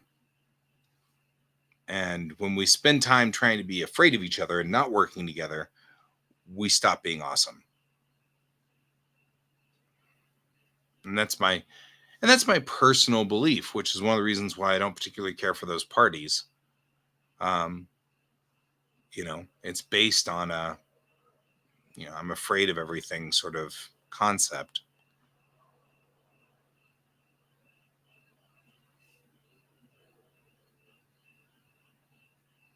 Oh, no, no. It's like everything. It's funny. Racism does exist. There is definitely a racism. There definitely is. It absolutely exists. However, it doesn't play as big of a part in politics as people think. And the truth is, it's all about pegging people with a certain attribute and then making people afraid of that. Sometimes that's racism, sometimes that's not.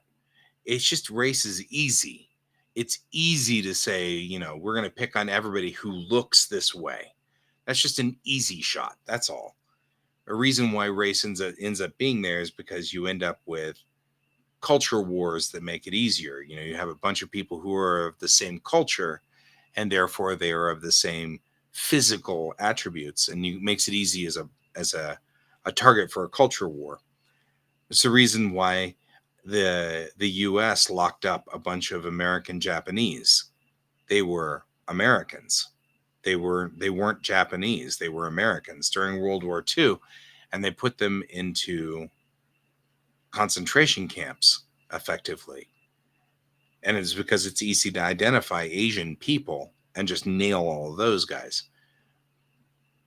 But that was drummed up by fear. It was a fear of and that was an easy target. So it's one of those things. It makes it easy.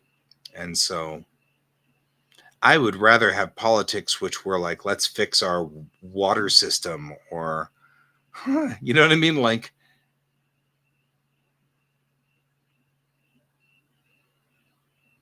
it doesn't surprise me. No, I haven't, but it doesn't surprise me. I'm sure that's happened. It's weird. The more conservative um, the people,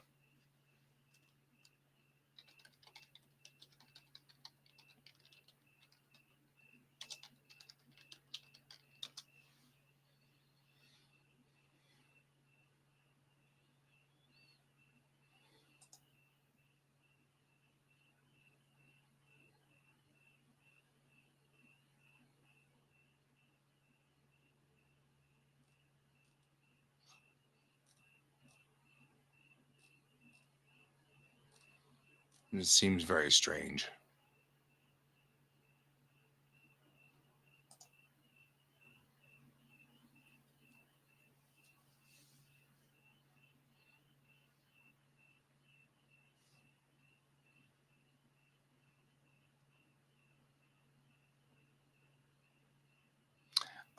There's a Danish writer or I'm sorry, Dutch writer, not Danish. I don't know where I'm going.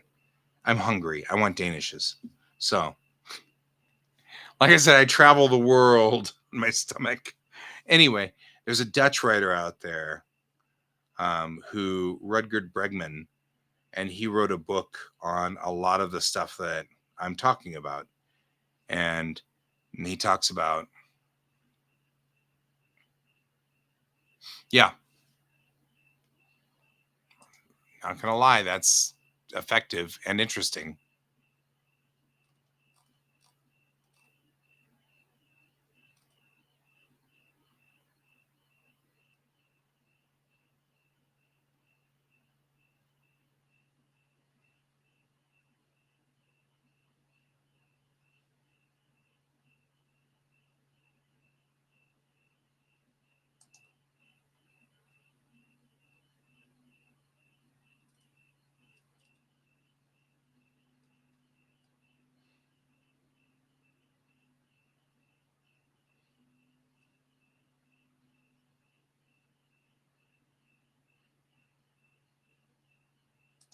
So,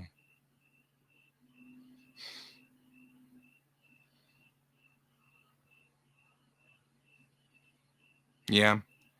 Yeah, having lived through a couple of political seasons in Japan, I've got to admit, they're interesting critters. They try to do interesting things.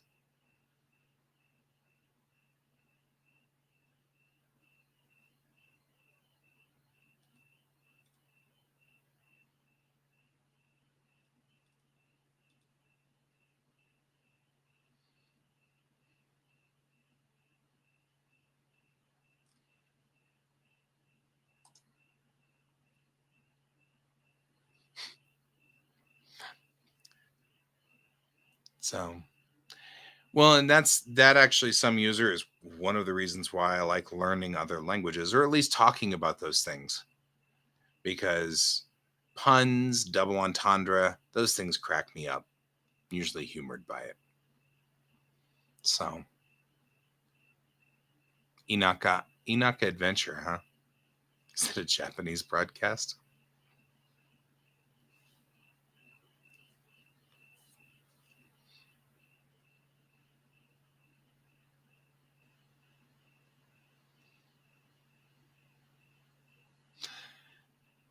And a lot of the reasons that I've been watching sort of our political setup over here in the United States is because I lived in Japan, and during the time that I was in Japan, um, right, um, because I lived in Japan, I saw the Japanese politics, and the Japanese politics are different. Like in that they don't have a lot of fear to drum up because, as some user pointed out, they're somewhat homogenous as far as a culture goes. And their problems with foreigners are small. It's a small portion, and everybody's aware of that. So it's hard to make the foreigners into the bad guys because they don't have a large population. Um, North Korea is held at bay typically by the United States. So they don't really worry that much about North Korea. So it's very hard to set up the same kind of fear based politics that you're seeing here in the United States. There's not a lot of forces to be afraid of, there's not a lot of things. Um, Taiwanese politicians. No, but the diet in Japan, they'll throw stuff. They'll throw chairs. They'll throw shoes. They'll throw things at each other. They'll throw punches. Just like some users talking about the Aussies fight, which I find interesting because Americans don't. We yell at each other, we insult each other, but there's always been this decorum in our Congress where we don't actually break out into fistfights yet. What worries me is I think somebody has finally dialed in how to ramp up the fear in the United States to the point where both sides are worried that the other side will destroy America, absolutely destroy the US. And because of that, they're both really, really scared. And so I feel like we're getting closer to the point where American politicians will actually throw punches.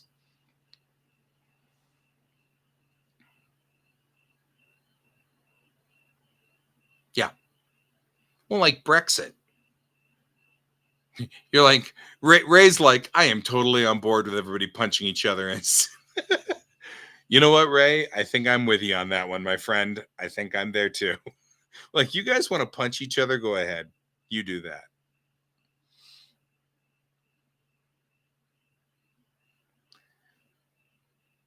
Yeah, the Japanese don't particularly care for that fear mongering thing, except that the LDP has been using that as a pivot point for years.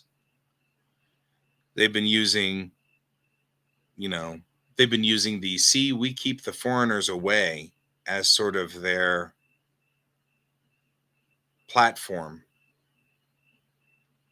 And I don't think that they are starting to realize just how damaging that is and how destructive that is to people.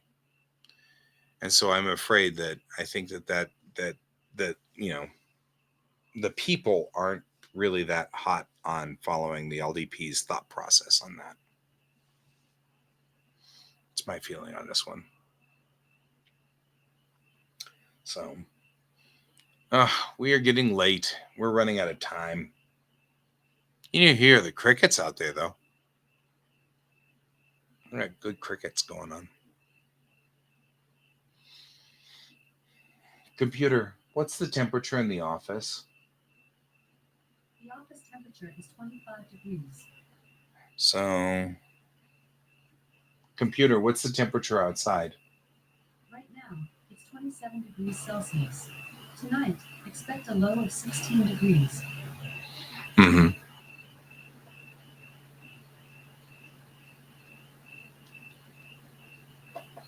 Yeah. And we get a lot of kind of thought process like that. That's just I don't know. People are people. It doesn't matter what color you are or where you're from.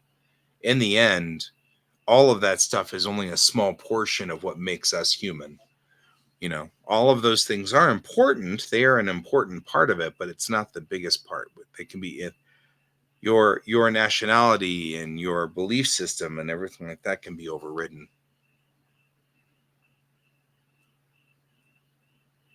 15 medals, huh? So, right? So at the moment, Greg,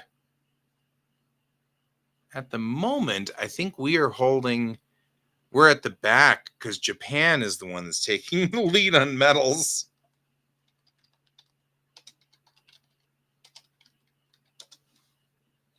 Right? Japan's got 12 total medals. Although the United States has a lot of medals, they're all silvers and they're all bronzes.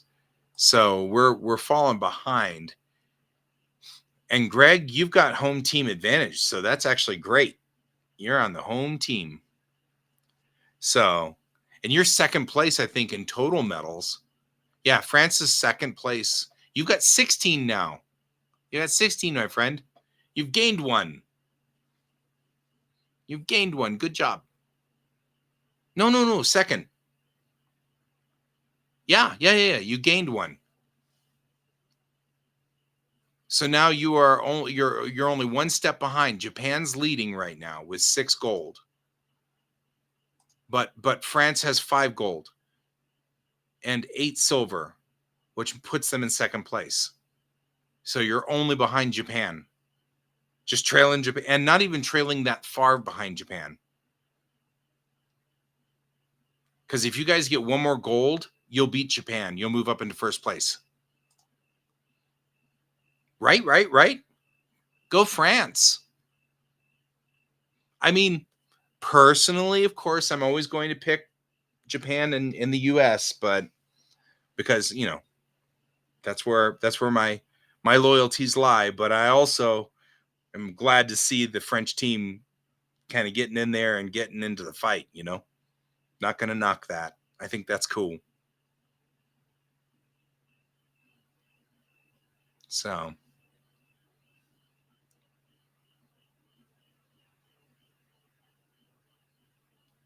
oh, that's a bummer. Some user, I'm sorry about that, man.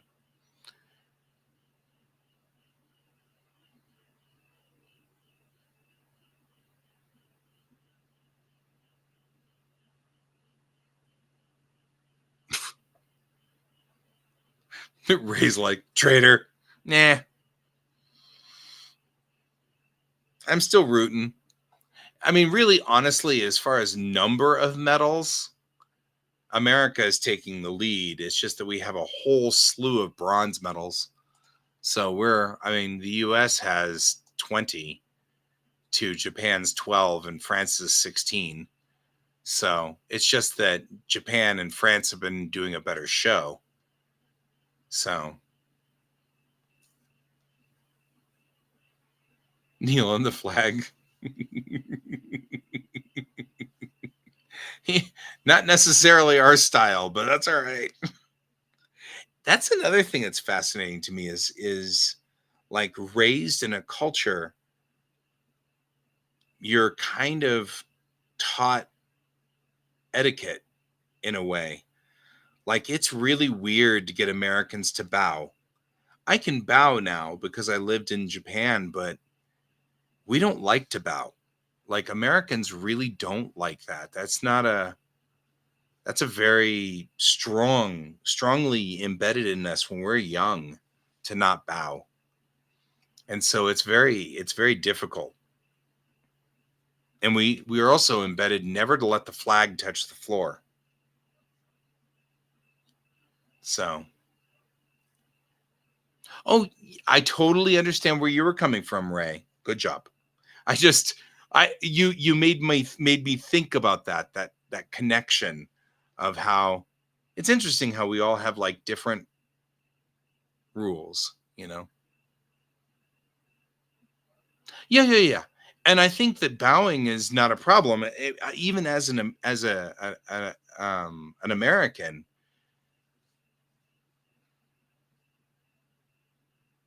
Yeah. I mean, obviously, if you become a musician and you're in an orchestra and things like that, you're expected to bow. If you're a performer on the stage, you're expected to bow. Um, but like bow to the flag or bow to another country's flag or bow to a queen, it's actually that's one of the big things that causes spark between the UK and the US, because right, you're a composer, you bow all the time because it's in music, that's part of the culture of music. But like, for example, if let's say the queen, the king, because we're now at the king, let's say the king of England were to give me an accolade for whatever reason, um, I would be expected to not bow, specifically because of the history of the two countries, Americans are not supposed to bow to the King of England ever. And so it becomes a really weird social problem. You know what, Ray? I'm into the Hug Nation. I'm just saying. You don't even salute your flags. Totally reasonable. I don't I'm not military, so I don't salute the flag either. I also don't do the Pledge of Allegiance. That's been a fight here for a long time, for many years. But I did the Pledge of Allegiance as a kid, but as an adult, I feel more like that was added on later during the great communist scare. Oh, they're from this side of the board, not this side. These are the two countries that are my allegiance. And because I taught in Japan for many years, so I'm of course in Colorado, the middle of the United States, and so yeah, I'm with you, Ray. I'm on the Hug Nation side. Let's hug. Hugging's better. It's healthier for all of us. I think everybody can get on. Ah, Ray, do you want to do you want to enlighten Greg? Because you can choose not to. I'll give you the agency on that if you are inclined.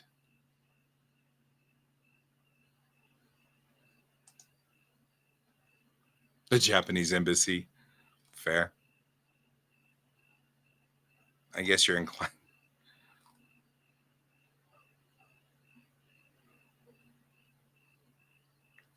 I mean, I feel like on the internet, I probably ought not to call you guys out if you don't want to be called out.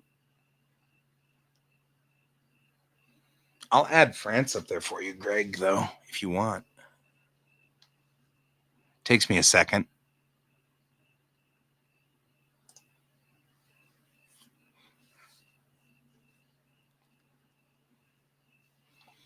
Georgia.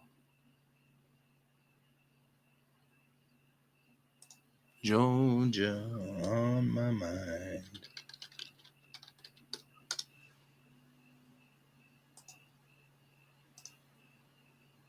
Your sweet song keeps Georgia.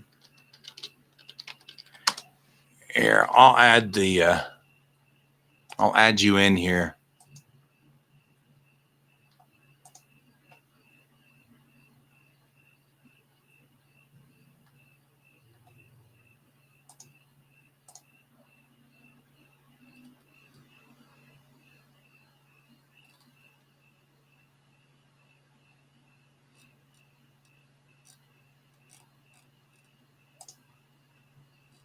Give me just a second here.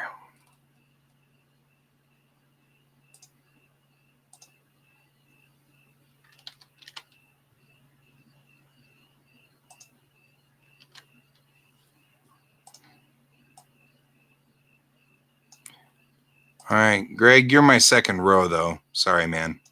I'm out of room.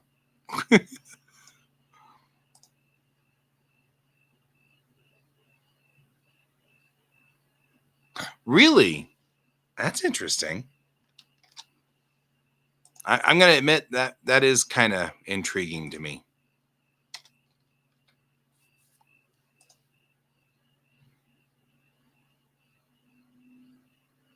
Oh, the cheap wine. This is why we can't take you places. I'm just saying. All right, there we go. Now I've added you in. But you're on line 2 now because I'm running out of space.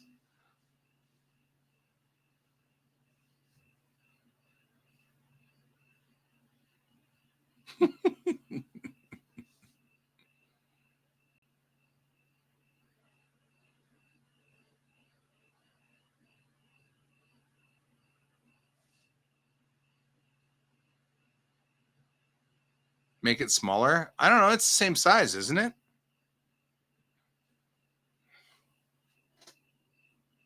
I think you may be right, though. It might be a little big.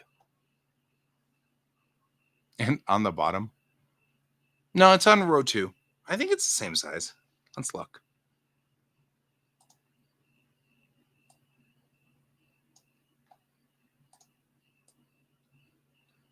It is slightly larger.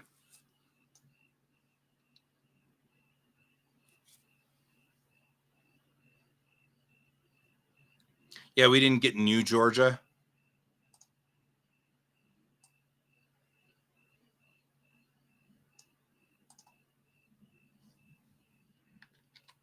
There we go. We'll see whether that actually updates or not. It may not update. We'll have to see.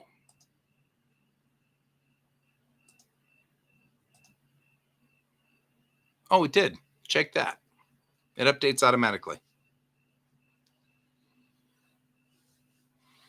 There, I made it smaller so it's the same size as all the other flags. Why would I put it in the bottom?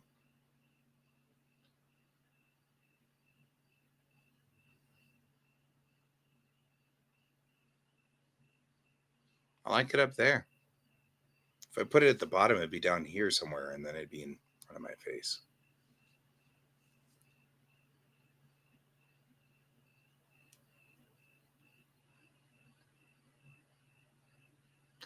So we also in New York and things like that, we also have all the new stuff, but not Georgia. And I've actually often wondered, what the thought process, because they're the home team.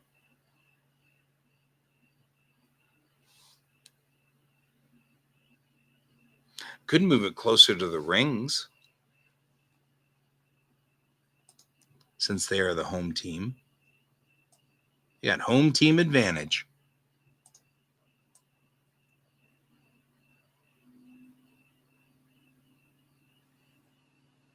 Kind of. Well, see, I can move you closer to the rings and then, move you over and stuff like that. Then because you got the home team advantage. Yeah, Ray's just messing with you, Greg. But that's it's interesting. In 1976 they were going to have the Winter Olympics here in Denver, and we told them no because we didn't want to mess up the town because it's rough. I mean, the things they have done to downtown Paris is just like wild. The amount of work they put into that, which some of it was really good. I mean, like some of that stuff was really good for Paris. Cleaning up the river was really, really useful. But yeah, it is still kind of funny.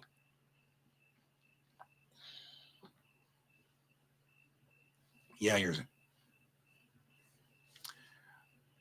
Well, I don't know. Put it in your outside camera. I don't know. I mean, I was in Paris in 2018 and it didn't seem ruined to me. I felt like it was lovely, but it's like a lot of older cities. It's just difficult. It's difficult to balance keeping the old stuff that's very old and important and modifying it for new stuff. Yep, they were in Stockholm at one point. So, yeah. I think cleaning up the Seine is like difficult no matter which way you put it. It'd be very much like us cleaning up the upper Mississippi here in America because that's messy. It's messy. And even the lower Mississippi gets kind of scary from time to time. And we're really working hard to keep them clean and now trying to clean up the mess that we did for the first, say, 70, 80 years of industrial America. There was just so much. Yeah, we did finally clean up the Hudson and the Delaware. And I mean, we did manage to get a lot of them. And of course, Colorado's got some very strict laws on the rivers here to keep them clean. So, but we're out in the West and it's a lot easier for us on the West side to keep things clean.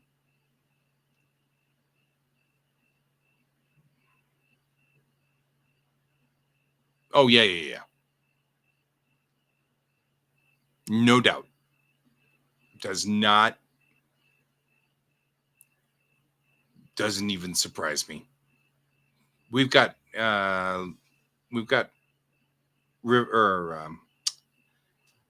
lakes here. That's the same thing.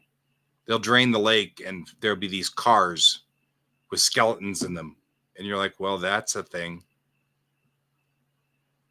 And it's just like, ugh.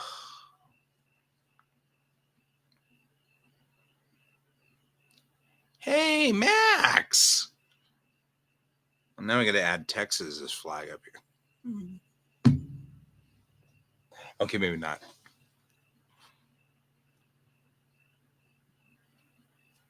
It's just a thing. Haven't seen you in a long time, Max. Oh, you're back here.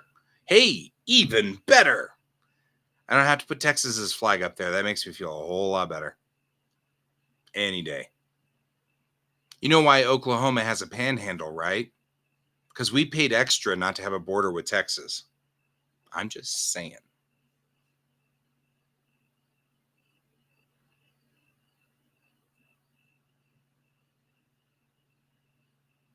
Right? I'm just saying. No, not very fond of Texas. I got family in Texas. That's why I'm not fond of Texas. I come across it legitimately. Like, I'm not just picking on Texas because it's funny to pick on Texas. I picked on Texas because I've got family from there.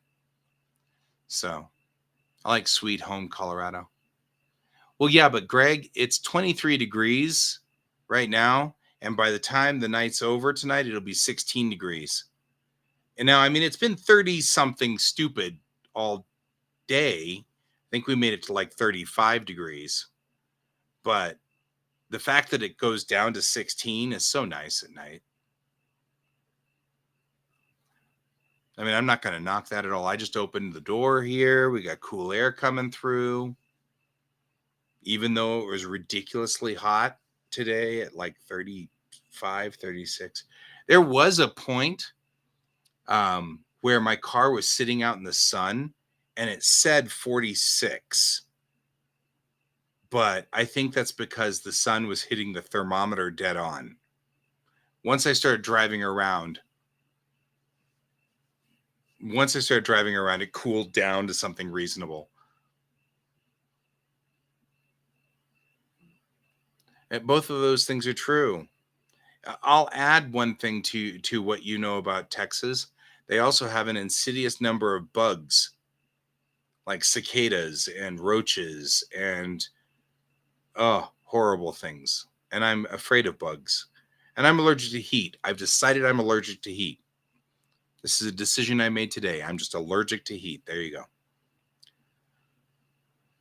So, yeah, bugs. I don't. Yeah. No. I'm very over the bugs. Anyway, yeah, it comes with the heat. Comes with the heat, and it's muggy. It's super muggy. Like, there's so much water in the air, especially the area I'm from, because I'm from Houston. Well, the family's from Houston. So right on the bay, and it's just muggy heat. Nobody likes that muggy heat. I'm just saying. Yeah, when I was in Paris, the last time I was in Paris, it was April, and so it was still nice and cool. Hadn't heated up there.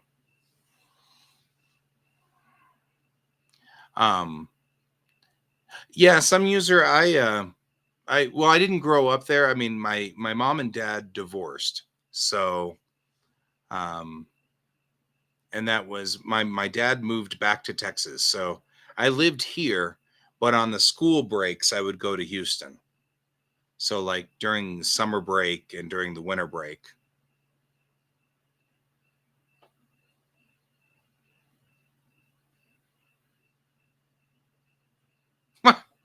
Max isn't wrong.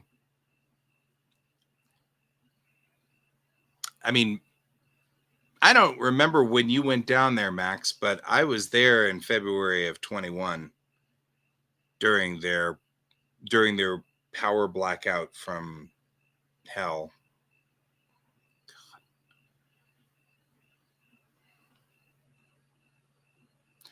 The power blackout is one of those things that makes me just shake my head, because that's where politics has gone crazy.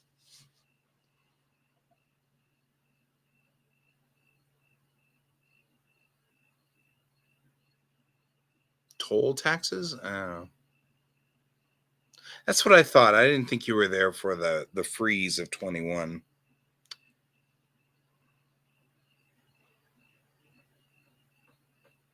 Yeah, but see, 28 to 30, it was 28 when I started this show tonight here. It's just that it's cooled down a lot. Now we're down to 23, and it'll keep cooling down. It'll drop down to, like I said, it'll drop down to 16 is what Alexa's just said. That's useful. I don't want to live in a place that is at 40. That's ridiculous. Tokyo got up to 40 a couple of times. Yeah, vote them out. That is one nice thing, though, about Texas is a lot of them are conservative, but not all of them are the weird, ridiculous conservative.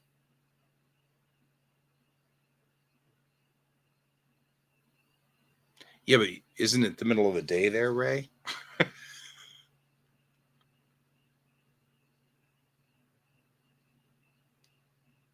I mean, you're coming up on afternoon there.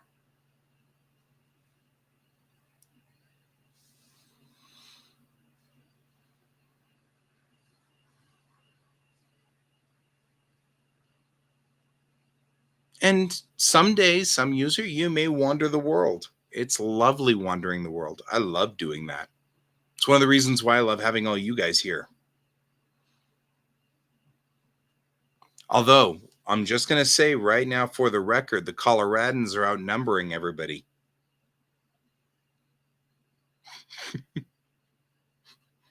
I'm going to have to add the Colorado flag up here.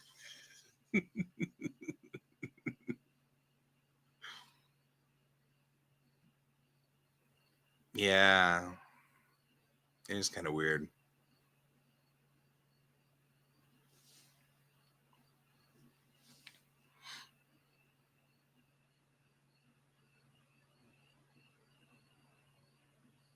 There you go. There you go. I've been to both. I've lived in both. And, there are parts of the U.S. that I'd never live, and Texas is 3 of them. Oh, Austria is pretty. I think any place with that has those beautiful mountains is just a wonderful place.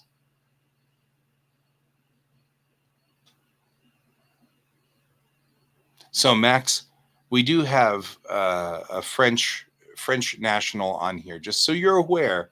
Be kind to France. Be judicious. Just letting you know.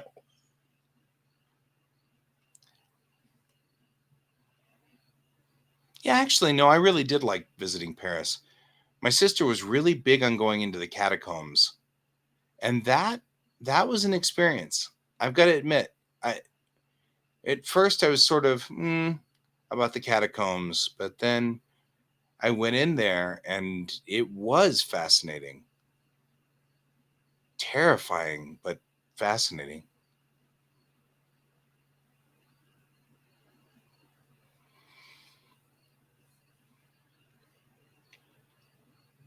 Ray's like, I travel the world, but I keep finding these weird places to go.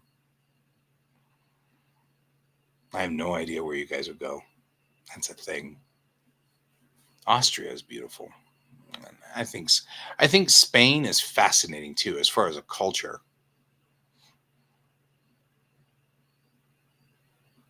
Mm-hmm. And that's the thing. When I went to Paris, it was out of Wiesbaden, So I started out in Germany in Wiesbaden, and then ended up in Paris. And I took the TGV, so it was a bullet train, which was a requirement, man. I had to take a bullet train.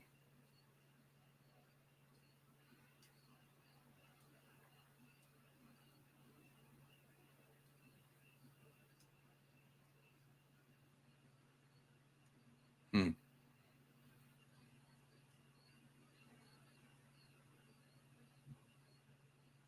Oh, Spain was hot. See, that's the thing. I want to visit the countries around the Mediterranean, but I'm not doing it during the summer.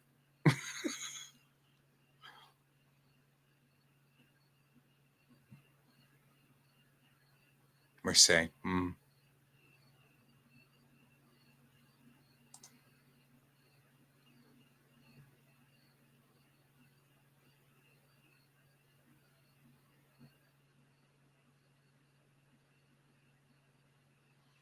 I'm still trying to figure out what. That's okay. So that's what I was thinking you were saying, because I was like, some user, I have no idea what was banned.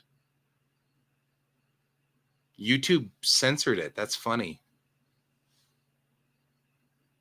Oh, okay.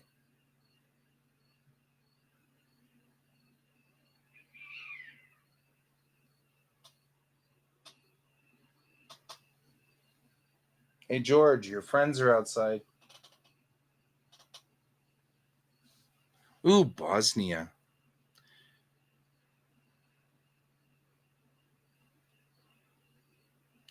I would love to go to Bosnia sometime with my sister, because she was part of the American expedition during the conflict. And she only knows Bosnia as that war torn area. And I think it'd be lovely to take her back there when it's not a battlefield. You know what I mean? I think she would love it a whole lot more when you can get in and actually deal with the culture and be with the people. Fire legs. Are you saying frog legs? They taste like chicken.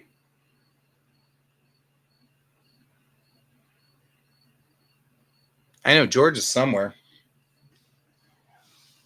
I don't know. He usually is very interested in the cats fighting out in the backyard. We have two cats fighting in the backyard, so typically he's interested, but he's not in here right now. I don't know where he went. He's probably napping. He's gotten old. Yeah, you can't say arms anymore.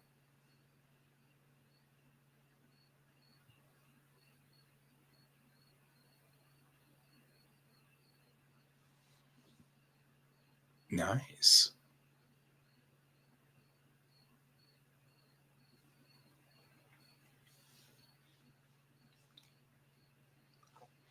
Yeah. So many. That's the thing that's so fascinating about Europe, though. Right? There you go.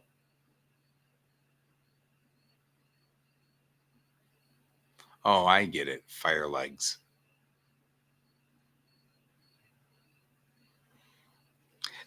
I have never particularly cared for that particular item anyway, because I don't like loud noises.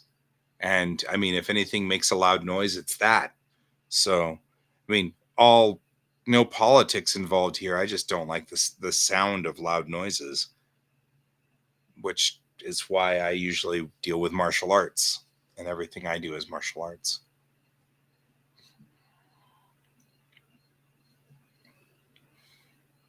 I just think that's fascinating that YouTube seems to think to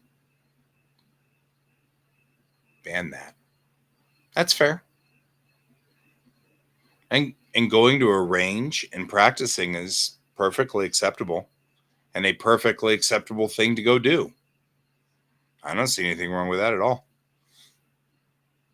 Controlled environment, nothing could possibly like get weird and go wrong for you, so that seems perfectly reasonable to me. So, I don't have any problem with that. You should also try the food, depending on what zone you are here. If you go to like New York, the pizza's really good. It's very different than Chicago pizza. Like those are two different types of pizza completely. Yeah. Well, and no pea shooters were harmed in the making of this stream.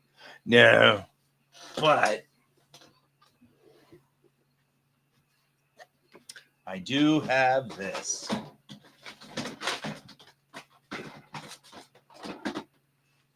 I'm just saying. Right?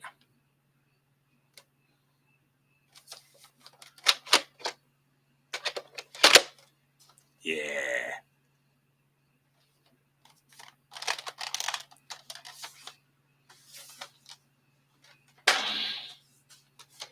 Complete with that. Right? I love the sounds it makes. That's like an ejection chamber, too. Yep. The old M41 from Aliens.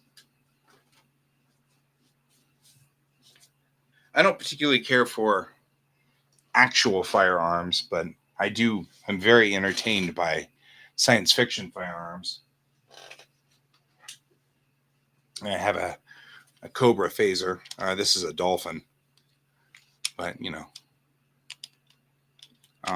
it's dead. Oh, it's not dead. Right? They added all the right sound effects for it, too.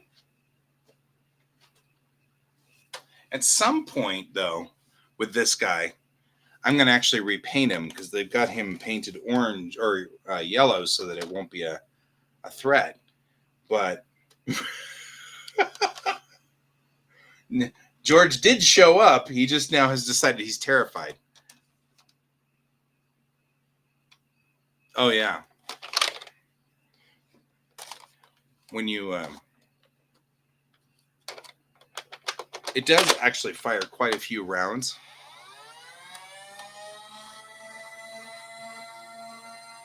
And even when you fire it, it jammed right away. That's nice.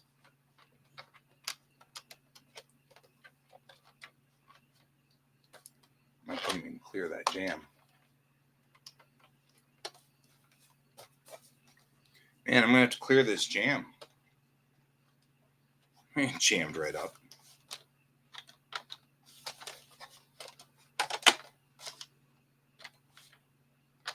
Aw. Right? Last time I cleaned that thing.